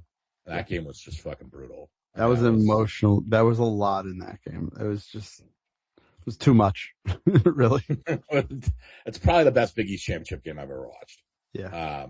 I'm not sure there's one that's even close, to be honest with you, outside of the 6 overtime game against Syracuse. But the stakes were just much higher. And it was like everything you would want, right? You got Iverson versus Allen, like rivalry game, John Thompson versus Jim Calhoun. It's probably John's like last great Georgetown team. That team was awesome. And then, they go and kind of like sleptwalk to like a win over Colgate and a Donald Foyle. Weren't they down at half against Eastern Michigan? I think they were. I'll check. Yep, they were down 48-47. Yeah, they're down at halftime. To the 9 seed Eastern Michigan. There's a sentence. Yeah. And then that Eastern Michigan team was good. They were really good. They were good. They had a run in the mid-90s. They were reputable. And then we've been over Mississippi State, traumatic memories and all. But yeah, I mean it's that's the difference. Like that's the thing I'm just having a hard time with. I don't want to make them out of a molehill. Like comparisons can be the thief of joy at times. But like. You got the non-con, you've got them just figuring out how to win games, and then you've also got them just playing teams. I mean, this is not like 55th on Ken Palm, 102, 85, 124, 75, 102, 51, 99, 28. And Villanova's the best team in the metrics we've played since Florida. Like, I don't know. So we'll see. We'll see where they end up. But like, if I was like, you're gonna like gun to my head early, I feel very confident saying like top 10 team we've ever had. I really have a hard time getting anywhere like above 6 or 7 until they do something. Yeah, I think that's fair. I think as one more thing, and I'll hop off. Just as far as this team goes, I do think that there is some value in seeing this team repeatedly now show that they are capable of pulling out close wins, even if it's sort of one of those deals where, should they be blowing these teams out? Yes. Should the Providence game have gone to overtime, much less just, be the whirlwind it was? No. But I made this point in the group chat a while back. I guess I'll make it here too. Just like, we want to see them, beat the Ken Palm spread. But one thing we've learned, if you watch the women's team over the years, is that even when the team is just rolling through everybody, obviously talented, obviously better than everybody, sooner or later, a lot of those teams eventually found a team that was actually able to stand up to them. And sometimes they didn't know what to do. They'd get in these close games and just it looked like they'd forgot how to play basketball. And, that happened, a lot in the last 10 years before they kind of finally figured things out. And, getting Sarah Strong certainly helped with that too, and getting healthy. But this team, we've seen enough from this team that they are capable of winning games. And that is valuable experience that they're getting now that I know will eventually come to benefit them in the tournament, because 23 and 24 were weird. Like, it's not supposed to be like that, where you just destroy everybody. Like, just ripping teams' heads off by 30 in the Elite Eight is preposterous. So that's not going to be how it goes for this team if they make a deep run. They're going to have to win close games. And I do think it's encouraging that even if the way they do it isn't how we prefer it, certainly not, it's good to see that they do have, this is a winning team. And I mean, the results bear it out so far. And I'm hopeful that obviously that the end of the season goes well, and that they don't trip over any banana peels. But I do think that there is some value in doing it the way they have, even if it's stressful. Yeah, it's a tough team for me to like contextually put my finger on. I think you could make the case really either way, right? Like, I mean, everybody's been over the glass is half empty. The predictive metrics aren't good. Like, we're talking net, they're good. They're actually very good. Yeah, they're like Final Four. They're actually really good. They're not national championship good right now. And so that it's flatly what it is, and the predictive metrics are very good. This stuff, shaking out, very rarely does it deviate in the tournament. You can go back through Ken Palm a ton, and see the trend over and over and over again. They're definitely like a Final Four caliber team. So the predictive metrics aren't great. They're not, and it like honestly, it plays out in what you see on TV. Like teams, they should be absolutely smoking. They're not smoking. So that is the glass half empty, and then there's the glass half full, which I'm totally with you. I mean, Rob Dawson was talking about it the other night, where we addressed it earlier in the show here. It's like you're gonna be sitting in the tournament and you're gonna be down 6, and everybody here is gonna be shitting their pants. They are not. They're gonna be like, all right, well, we've done this before. We know how to dig out of it. Now they may decide to do that against the wrong opponent. But that game experience and being in close games, and finding different ways to win. Like that's the other piece with this. Like we talk about it constantly. Every game, they just have so much talent. They're so hard to beat, right? It's the little culture stuff, the hustle plays, the tip passes, the forced turnovers, like a defensive performance that's like virtuoso. One guy, really struggling on offense, or maybe 2 or 3 pieces not firing, but like somebody finds a way, to fill it up and go, 18, 22 points. It's almost every single game. Terrace has had his moments this year. Jaden Ross had a big game. Stewie has come up huge. Silas has come up huge in a variety of scenarios, even when he wasn't playing particularly well. Alex has had some of his best performances, I think, of his career this year. Solo struggled, but like Solo was the man yesterday. I mean, Solo's probably, outside of Silas, the best player on the floor, right? So like, that's the glass is half full. And, it's January 24th. They have quite literally, I think, 12 games before we hit the postseason to like figure all this stuff out, and there is a ceiling in there that I think if they can find it is significantly higher than almost any other team in the country. If they can find it, so, I know everybody's been back and forth on this. It's just so silly to say about a 1901 team, but, that's where I'm at with them. And, until we get there, it's just harder for me to like, be like, yeah, this is where like I see it. Right. Because I think, we had some teams that were better than some of our national title teams, that had much worse results. I'd probably put the 96 and 95 teams on that list is probably better than the 14 team. The 09 team for sure.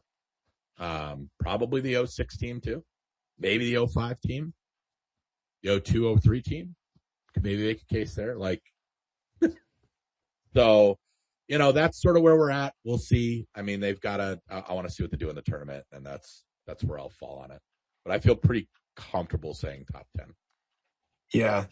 I think that's just something that we should all probably kind of keep in the, we don't want to lose sight of it. Like most fan bases would, jump off a cliff to have a chance to have a season like this. So, this past like 5-year stretch, man, it's just ridiculous. Just like even our bad years have been like, pretty good. Like even by this program standard, like, Jim Calhoun's, even at the best, they'd have some good years, and then there'd be a rebuilding year. And obviously college basketball's changed a lot. So it's, not the same situation as it was then, but man, I've just been having a blast these past few years. And, this year they're 19-1. They're probably going to be a 1 or a 2 seed. I think we ought to try to not fall into the trap of, getting too negative or getting too fearful about what could happen, and just enjoy the ride, man. Cause this team rules. I'm very excited to see what they can do. And, if and when they do hit their stride and really start murdering teams, this team could be awesome. It could be really something special to watch. Anyway, I'll hop off and let somebody else get on, but, great chatting with you guys, and, good luck. Stay safe in the snow tomorrow. Thanks, Mac. Yeah, I think kind of my last comment on that, what I will say, the one thing they've really sort of separated themselves from, I think, with other Dan Hurley teams, I'd say this particularly with the 23 team and the 22 team, when the wheels would come off of those teams, they would come flying. the fuck off.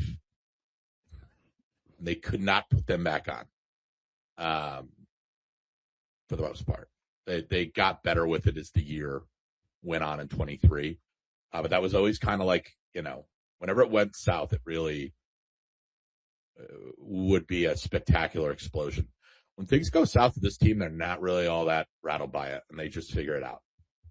There's definitely, while they're not going out there and like snapping teams in half and like, getting masochistic and sadistic with their opponents. Mm-hmm. There isn't a freak out button with this group, which bodes well, I think. So we'll see.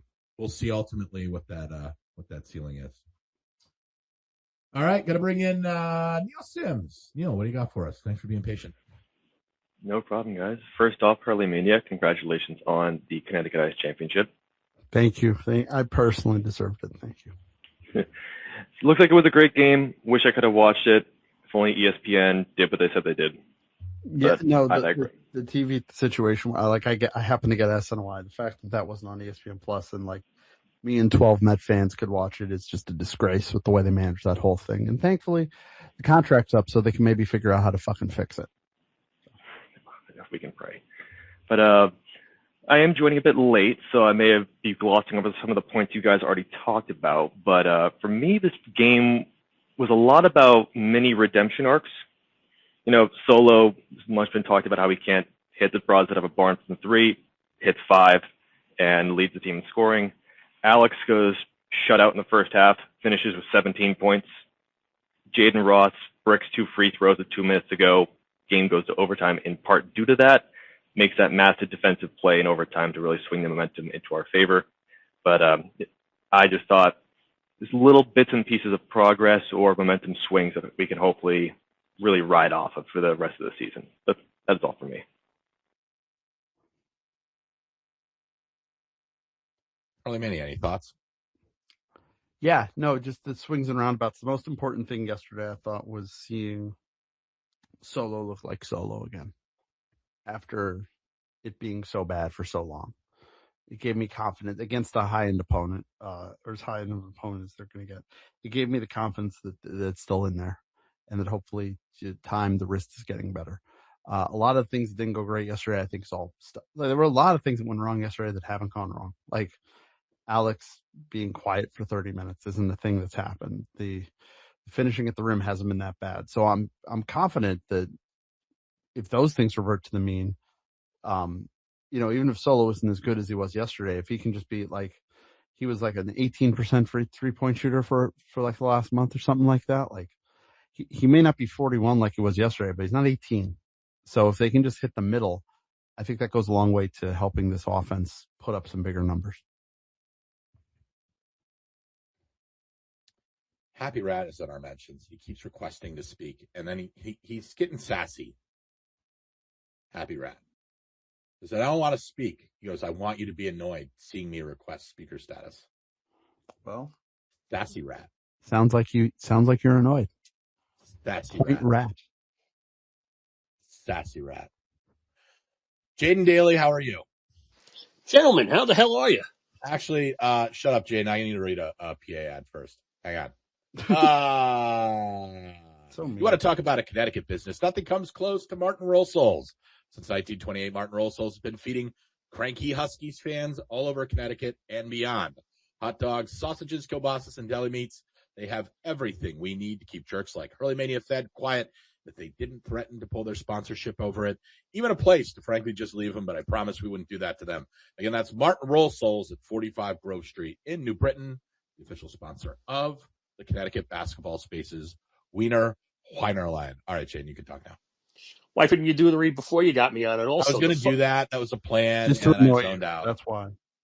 I zoned out. Happy Rat got what he wanted. You got me annoyed. Oh, so I'm blaming Happy Rat. Okay, I can do that. Sassy Rat. Look what he did to you. The fucking opera. Yeah. Culture. That easily eclipses the Christmas tree debacle and your daughter's recital, which I give you a pass for because some people had fathers who weren't around for their kids. Raise his hand. So good on you for that one. But the opera? Yeah. Figaro. You know? Like I went to the opera. Yeah. So my daughter is like really a music hound. She's like really big into it. She's not I wouldn't call her like a virtuosa or anything like that. But she's a very good musician. She does like a lot of like the regional band things. Oh shit, good for her. Yeah, very creative type. But she's in like to like music theory and all that other kind of stuff. And like, yeah, I mean, you know, everybody's got their things, and like so she has a couple friends that are in the Boston Youth Symphony Orchestra, which is like McDonald's All-American team of like band geeks. Right. So this is your older one.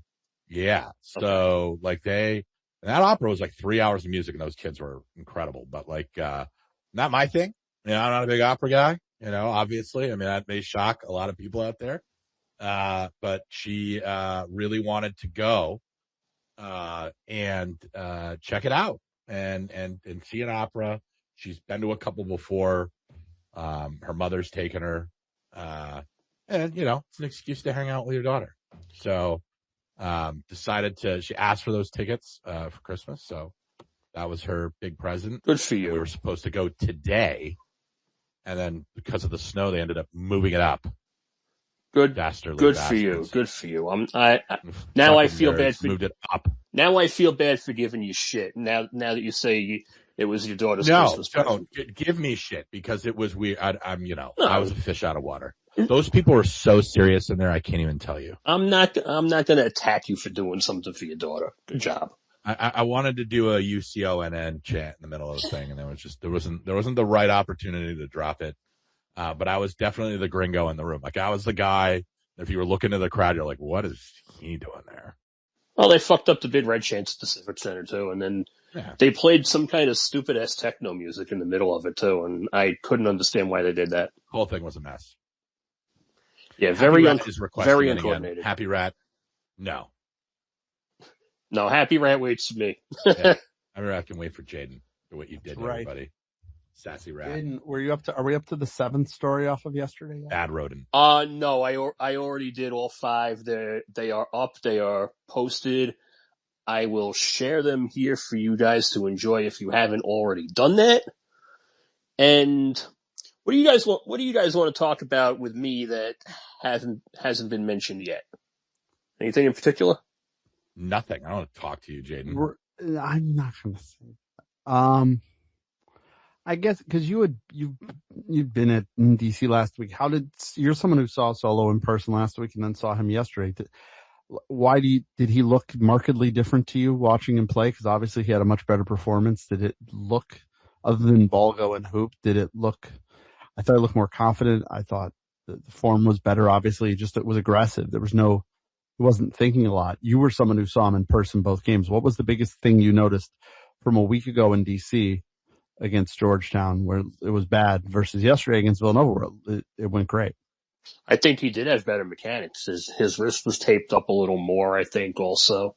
And, when the first one goes in, you got a lot of confidence. He mentioned this in the presser after Dan came in and out, and I don't know if any of you guys talked about it because I was busy watching the NFC Championship, so I had you on a lower volume. Seeing his mom raise her flashlight up in the cancer tribute before the game because his mom's a breast cancer survivor, he said that gave him more motivation. Yeah, I thought that was a powerful awesome moment post game when he brought that up. Well, yeah, I saw maybe a renewed confidence in him that I think has been missing for the last, I want to say, month. Probably the best he's looked all year from what I've seen.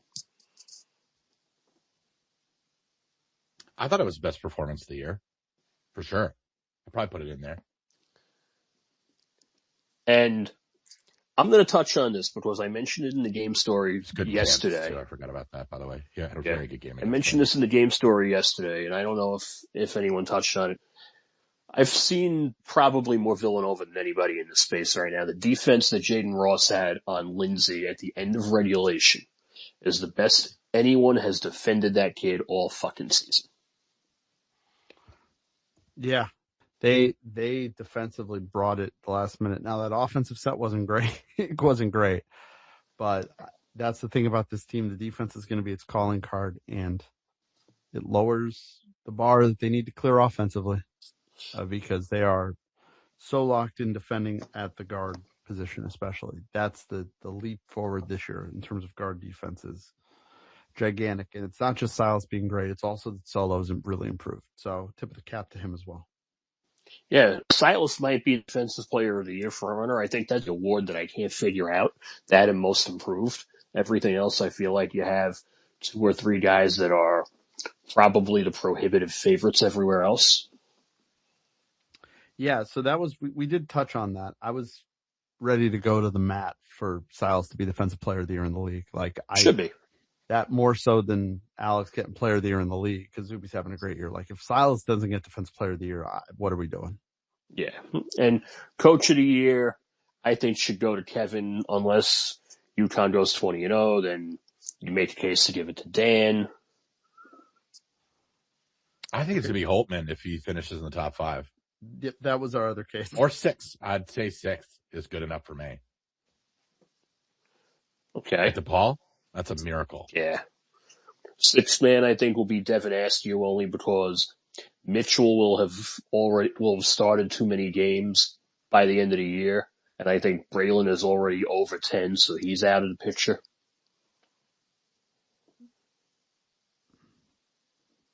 Yeah. It's going to be hard. Yeah. I'd be there. I mean, they're going to have to find... I mean, they never do 10. They should. They're going to have to find 11 players for the All Big East second team, too. And it'll be 6-5 and whatever honorable mentions there are. I'm just wondering how many UConn, like what percentage of those teams is going to be UConn and St. John's? Like, is it going to, well, St. John's, maybe not. St. John's may only have 2 or 3. Yeah. Yeah. Michael Ajay is going to be on there from Butler. Yes. For sure. Mm-hmm. UConn will. Silas, Terrace. Brennan's playing his way into that. Brennan will be in there. Brennan's 5th on Big East All KenPom. Brennan is a White Angel Delgado. 5th. Wouldn't have expected that. So I think he's obviously going to go on there. Vox probably as well. I don't know. I completely forgot about him on the old rookie team. Yeah, I mean he's going to have a case. I would probably put him in there. Austin Sports. I haven't looked at Perkins's season stats. Perkins may just miss. Yeah. I'm so impressed with him, though. I thought he was the most impressive player that they had yesterday. Yeah, Dan mentioned him when he singled the wings and the guards out for not rebounding. That was one of the pieces I did today about how rebounding has been an issue, and you look at the plus 4.8 margin per game, which is lower than any of the past 4 seasons, including this one. He loves Perkins so much. Dan loves Perkins. Awesome. Askew was the one he was going nuts on, I think, right? Might be. He's such a dude. Stuff like that, yeah. Brennan was the guy that he really liked. Yeah, Brennan. Yeah. He called him an ass kicker before the game and after the game. I keep forgetting that Tafara Gapare is on that team. I know. Just a ghost of UMass past that we used to talk about all the time. Who left the team a couple weeks ago to focus on mental health issues after Kevin, in no uncertain terms, basically called him a pussy after the Sacred Heart game, saying he's missing games because his toe hurts. A lot of that going on this year. Yeah. Everybody bent their Wookiee. So, yeah. I get a break. I get a break until Saturday because Providence at Gamble during the week is impossible. That's a no go. Yeah, Pete Janney will fill in for me on that one Tuesday, and then Friday I fly out to Omaha. That's right. Yeah. He will be out there this weekend with the Children of the Corn. Saturday night. You gonna get yourself some barbecue out there or what? Probably Omaha steak. Probably gonna hit a steakhouse. There you go. I got a good recommendation for you out there. Oh, beautiful. I know a good one. I'll get it to you. Awesome. Good place. Anyway, yeah, so that's where we're at. People at the start of the season said, why are you running away and covering so many other teams when you have a top 5 team in your backyard? Well, St. John's wouldn't give me five stories from a January game against Villanova the way Dan and Alex basically did for me on yesterday. So appreciate the content. Appreciate those of you who read it and love it.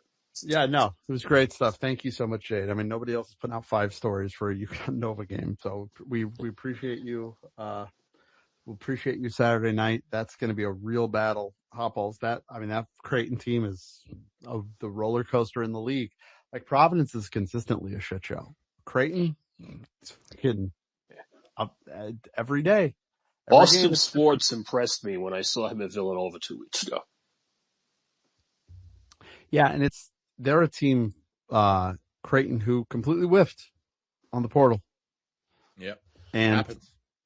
Yeah, and they've been good on the portal, but you want to know what the difference is? Is they this year they just completely fucking whiffed on Owen Freeman. Rutgers did it last year with Zach Martini. Yeah, he stunk. Like he barely plays now. I don't know. Is he just getting benched, Jaden, or is he hurt?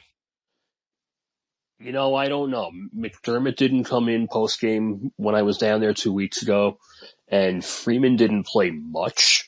It was really more of a Jason Green and who the hell is their 5-man? I can't place him at the top of my head. It's not Dix, it's not Graves, it's not Harper. Trout. Isaac Trout, there we go. How could I forget about him? He and Jemiah Neal fucking lit UConn up at Campbell last year. Exactly. Yeah, so Trout's going to be a huge challenge for them. But I also half expect Freeman to suddenly show up, and that's a tough place for you. It always is. They're going to have some dude who's just going to fucking drain 7 threes in the first half. Yeah, so we'll see what happens. That's going to be a fun environment. Love you guys. I'll let somebody else come on. We'll talk during the week. Love you, Jane. Hopefully by then they clear the snow out. I think by Friday. But would be nice. I'm going to the rack on Tuesday for Rutgers and Michigan State. Oh, God. I can't miss Tunizza. Yes. Okay. Fair. Please get his thoughts on Charles Bediaco. Thank you. Oh, yes. Either me or Carino will probably ask him about that stuff. Okay, so you or Jay are going to ask. Got it. Thank you, Jay. Yeah, Charles Bediaco's return did not go well, Hopballs. I'm thrilled to report. I mean, he played well, but they lost to Tennessee, which was funny. Too bad, so sad. Hearing Tuesday. There you go. Big day Tuesday, folks. UConn Providence. Worst shit ever. And a court case. The day of days. Cash fraud, what do you want? Okay, I joined a little late. I don't know if you guys already talked about. No, we haven't talked about the refs. Go ahead. We talked about Terrace's 4th foul. No, I don't care about the refs. That's the only thing. I want to talk about the starting lineup again. Okay, sure. Because, obviously we started the game slow, like down 8-0, right? Yes. And then we made the change for Ryba. Came in for Terrace, and we immediately went on a 7-0, 9-0 run when we made that change. It's just something about those 5 starters together. They just can't generate offense. Yeah, I dug into it on Hoop Explorer before you jumped on, and the numbers are really stark in terms of the efficiency and stuff like that. They're averaging 1.06 points per possession as offensively. It's bad. They're good defensively. They just are bad on offense. Yeah, we were talking about earlier when we were having a conversation about it. It's like if and again, this isn't like fixating on any one guy, right? Like I think the conversation got a little silly the last couple of weeks just because Solo's been playing like a bag of smashed assholes the last 2.5 weeks and has also been hurt. So everybody's like, oh, maybe it's time to replace Solo. I think if you take one of Mullins, Alex, or Solo out of the equation and you put in Stewie or like Ross when he's playing well, the whole thing flips. Yeah. It just starts working. And it's not a knock on any of them. Like, I don't, It's nothing anybody's doing or that is wrong. The only thing, again, I am not a 2-time national championship basketball coach. But I can't put my finger on it, but the thing I keep coming back to with it is like choice paralysis, and we talk, it's like you have so many shooting options, it's like, who's going to be the guy that gets assertive and like imposes himself on the game. Right. And somebody does it every game. Like out of that starting 5, Silas is going to have a really great game. Braylon's going to have a really great game. Alex will have a great game. Sol had a great game yesterday. Terrace will have a great game. Somebody in that starting 5 is going to have not great game. 1 or 2 guys in that starting 5 are going to have, a really good half and another bad half. It comes out in the wash, right? Because there's just so much talent that it's just it almost works by default. But there's just no doubt about it. I mean, from the eye test and everything else, I think Stewie and or Ross, whoever's playing better out of the 2 of them, even Ryba, be in the conversation there. Everything just seems to flow better. I'm not staring directly at the numbers, so I can like say, hey, this is why I think that particularly. But like my hypothesis is having the bigger body on the floor to be able to help set better screens has created better shots for these guys, but also more specifically the rebounding. I think there's more length on the floor. They can create extra possessions.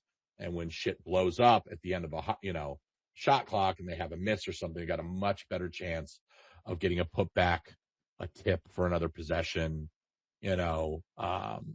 something when you have Jalen or Jaden on the floor. And yesterday it was Jaden. For a bunch of games leading up to this, it's been Stewie.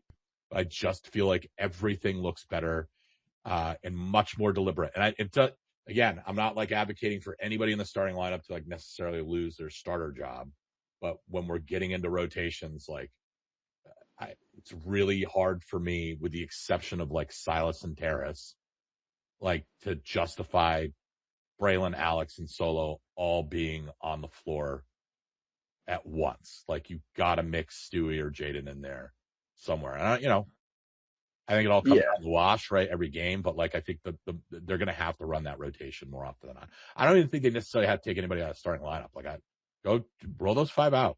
You know what I mean? But like on those first couple of subs, like Stewie, Ross, you got to get them into the equation as soon as you can.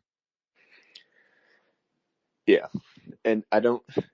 Because it's not like whether it would be Solo or or Braylon, like those guys are still getting 25 plus, like 25 to 32 minutes a night anyway, and I would still want them to because they're both amazing players, right? So it's not like someone deserves to lose their job. It's just how do we organize this so that everybody's comfortable and the offense is flowing and it's still a rotation that can get rebounds and play defense capably at the same time. And it seems to be that if you keep Solo in there, you'd want Jaden Ross to be in the lineup with him because Solo and Jaden seem to play really well together. And if you keep Mullins in, you'd want Stewie in there with him because Mullins and Stewie play well together. So, and like that was the case at Villanova. Like the lineup that arguably won them the game was Silas, Solo, Alex, Jaden Ross, and Terrace, who was probably their best lineup, who had an insane 181.9 adjusted offense. Like, yeah, that lineup just worked great. And then the flip side of that with Silas, Braylon, Alex, Jalen, and Terrace, they didn't really see the floor much together because Braylon obviously got hurt. but they only played one defensive possession, and they gave up a 3. So Yeah, I mean, I think that I think there's a lot of conversations to be had about the overall rotations, and it's one of those things like theoretically that shouldn't be the case, but it's the case. I don't know why the starting 5 like it isn't clicking offensively. Like I said, I've got crass hypothesis. That's what I have. I have a crass hypothesis. But I just think they all need the ball in their hands. Like Silas needs the ball in his hand. Solo needs the ball in his hand. Braylon needs the ball in his hand. Terrace needs the ball in his hand. So then, like, Alex is getting squeezed out, and like Alex is like the conductor on offense. Like, you want him to be an integral part of the offense. Yeah, and I mean, I like I said, I think I think the starting 5 are the best 5 players on the team, right? Yeah. And like theoretically, I get the thinking behind it. Like, and I still, again, I said this earlier, so sorry for the repetition, folks, but I still think that ceiling's in there for that top 5. Like, I think they could find it and find a switch, but like that's where it's going to get tricky for them down the stretch. Is like, all right, when do we stop fighting it? You know what I mean? Like, there are lots of things in sports when it comes to X's and O's and combinations of players that like totally make all the sense in the world on paper, should make sense on the floor, and then they just don't for no other reason than they don't. And you just get to a point where you don't want to be chasing the idea of what something is rather than, what it is. I always kind of compare it, and I've used this analogy before on the show, but like, in summer college ball, you get like a really high-end prospect pitcher, right? And like the best rotation you can have is your most talented arm, like blossoming into a dependable front-end pitcher, right? And you see it in spurts, right? Like you'll get a game where they have the ability to go out like on their great outings and just be dominant in a way that other guys won't. They'll go 7, 8 innings on 90 pitches, be overwhelming, punch out 9 or 10 guys, only walk 1. Like the weak contact they give up is a lot weaker, right? They're also a little bit more prone to blow up. So like when it explodes, it's going to be a 2-inning shit show. But what you kind of get most of the time is like this very in between 3 to 5 inning-ish start. Like you're in the game, but like the pitch count is high. They're walking a lot of dudes, so they're high stress pitches, and like it's just not clicking. And you always inevitably have to dip into your bullpen a little bit earlier than you want to, and that starts to build up over time, right? And so you get to a point with some of these guys where you got to make the call and be like, all right, well, he's a serviceable guy, but we got to stop sort of fighting this idea of what we think he can be and what he very well may turn into, right?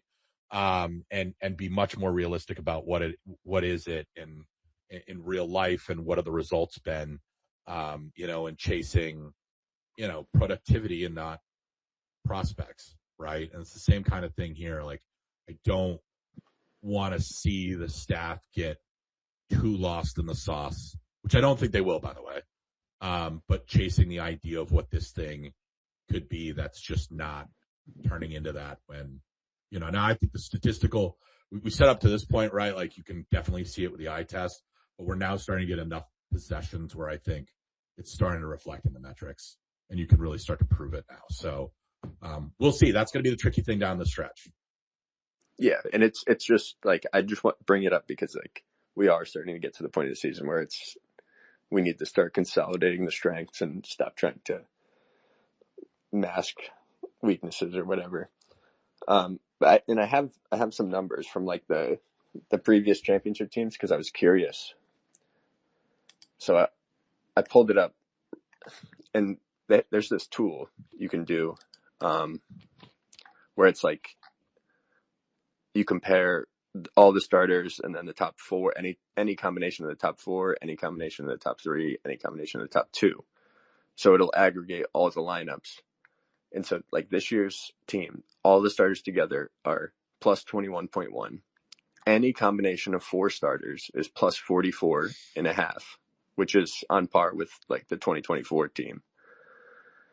Any 3 starters is plus 27.5. 27.7, which is on par with what the starting lineup of the 23 team was. But the 23 team had a great bench rotation because you had Klingon coming off the bench and like dominating people in short spurts. And then any two is plus 29.3.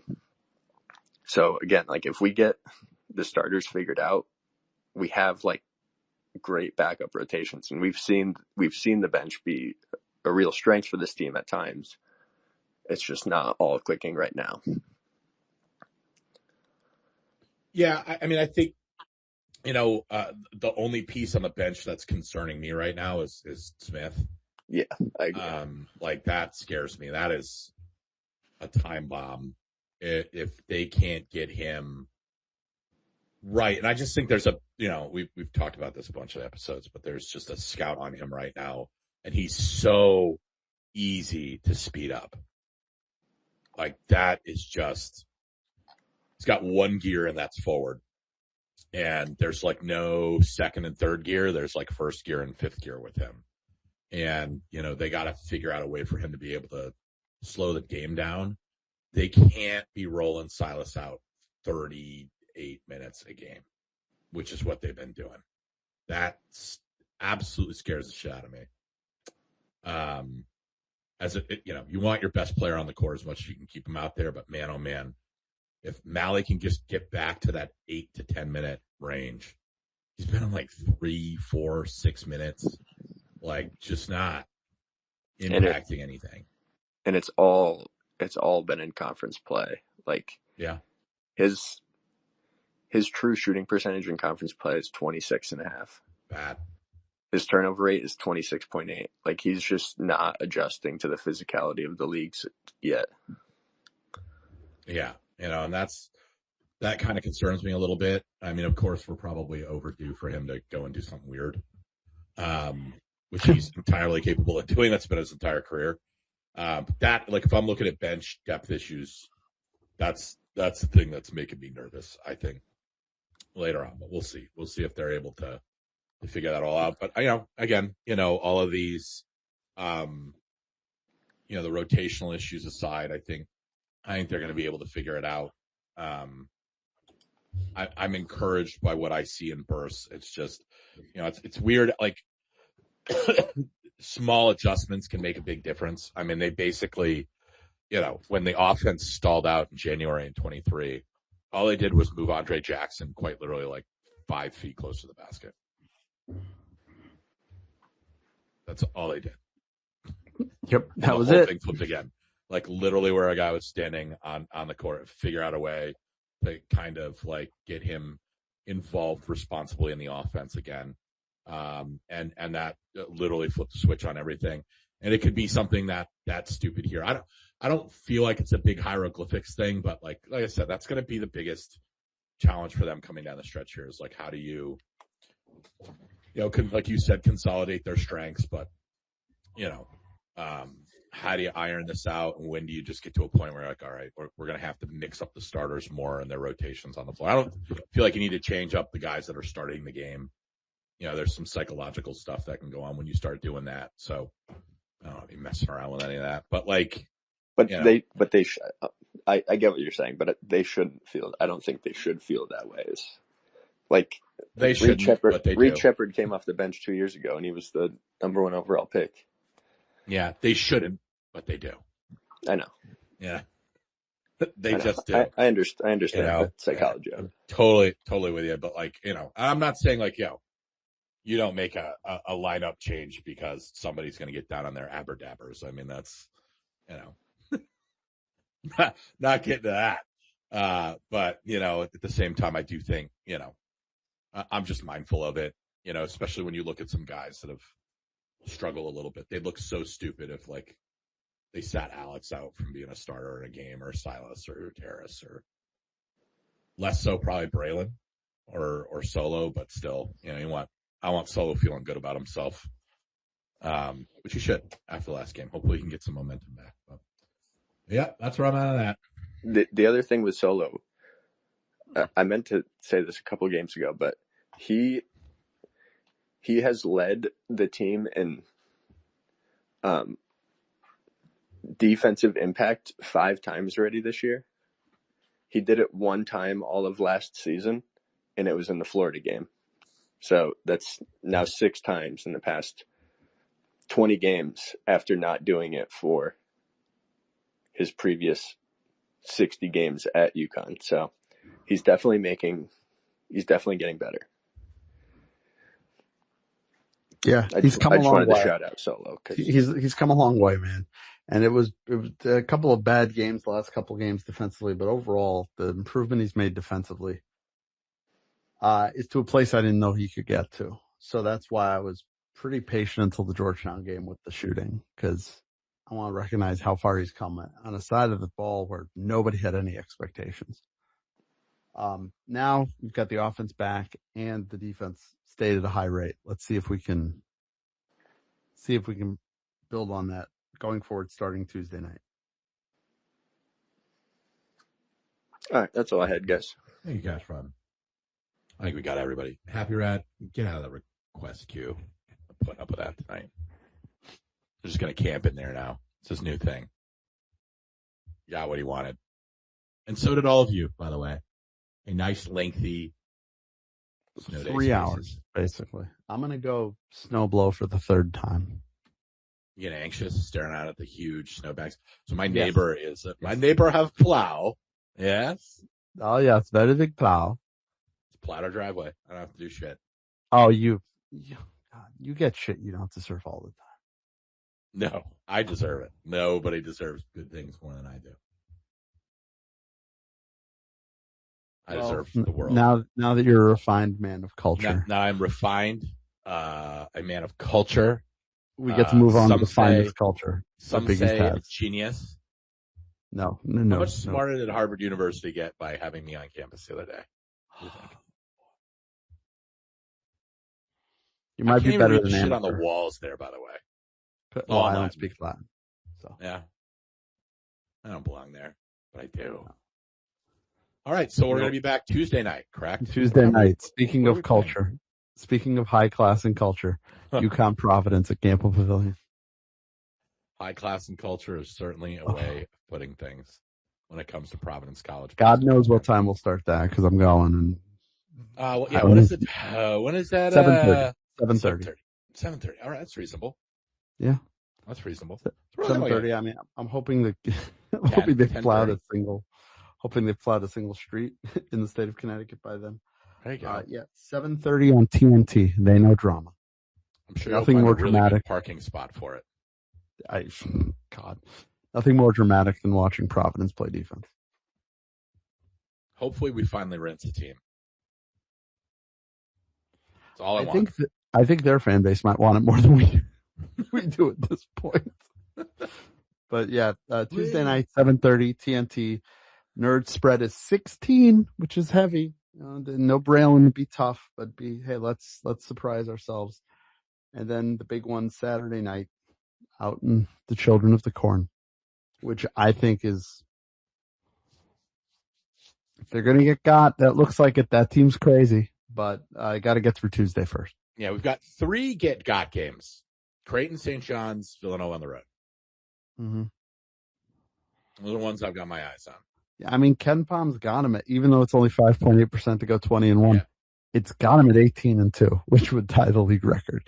Be the 3rd year in a row someone's gone 18-2 in the league. That's a little not a good sign for the league. But hey, if we do it twice, I don't care. So could also just go 20-0.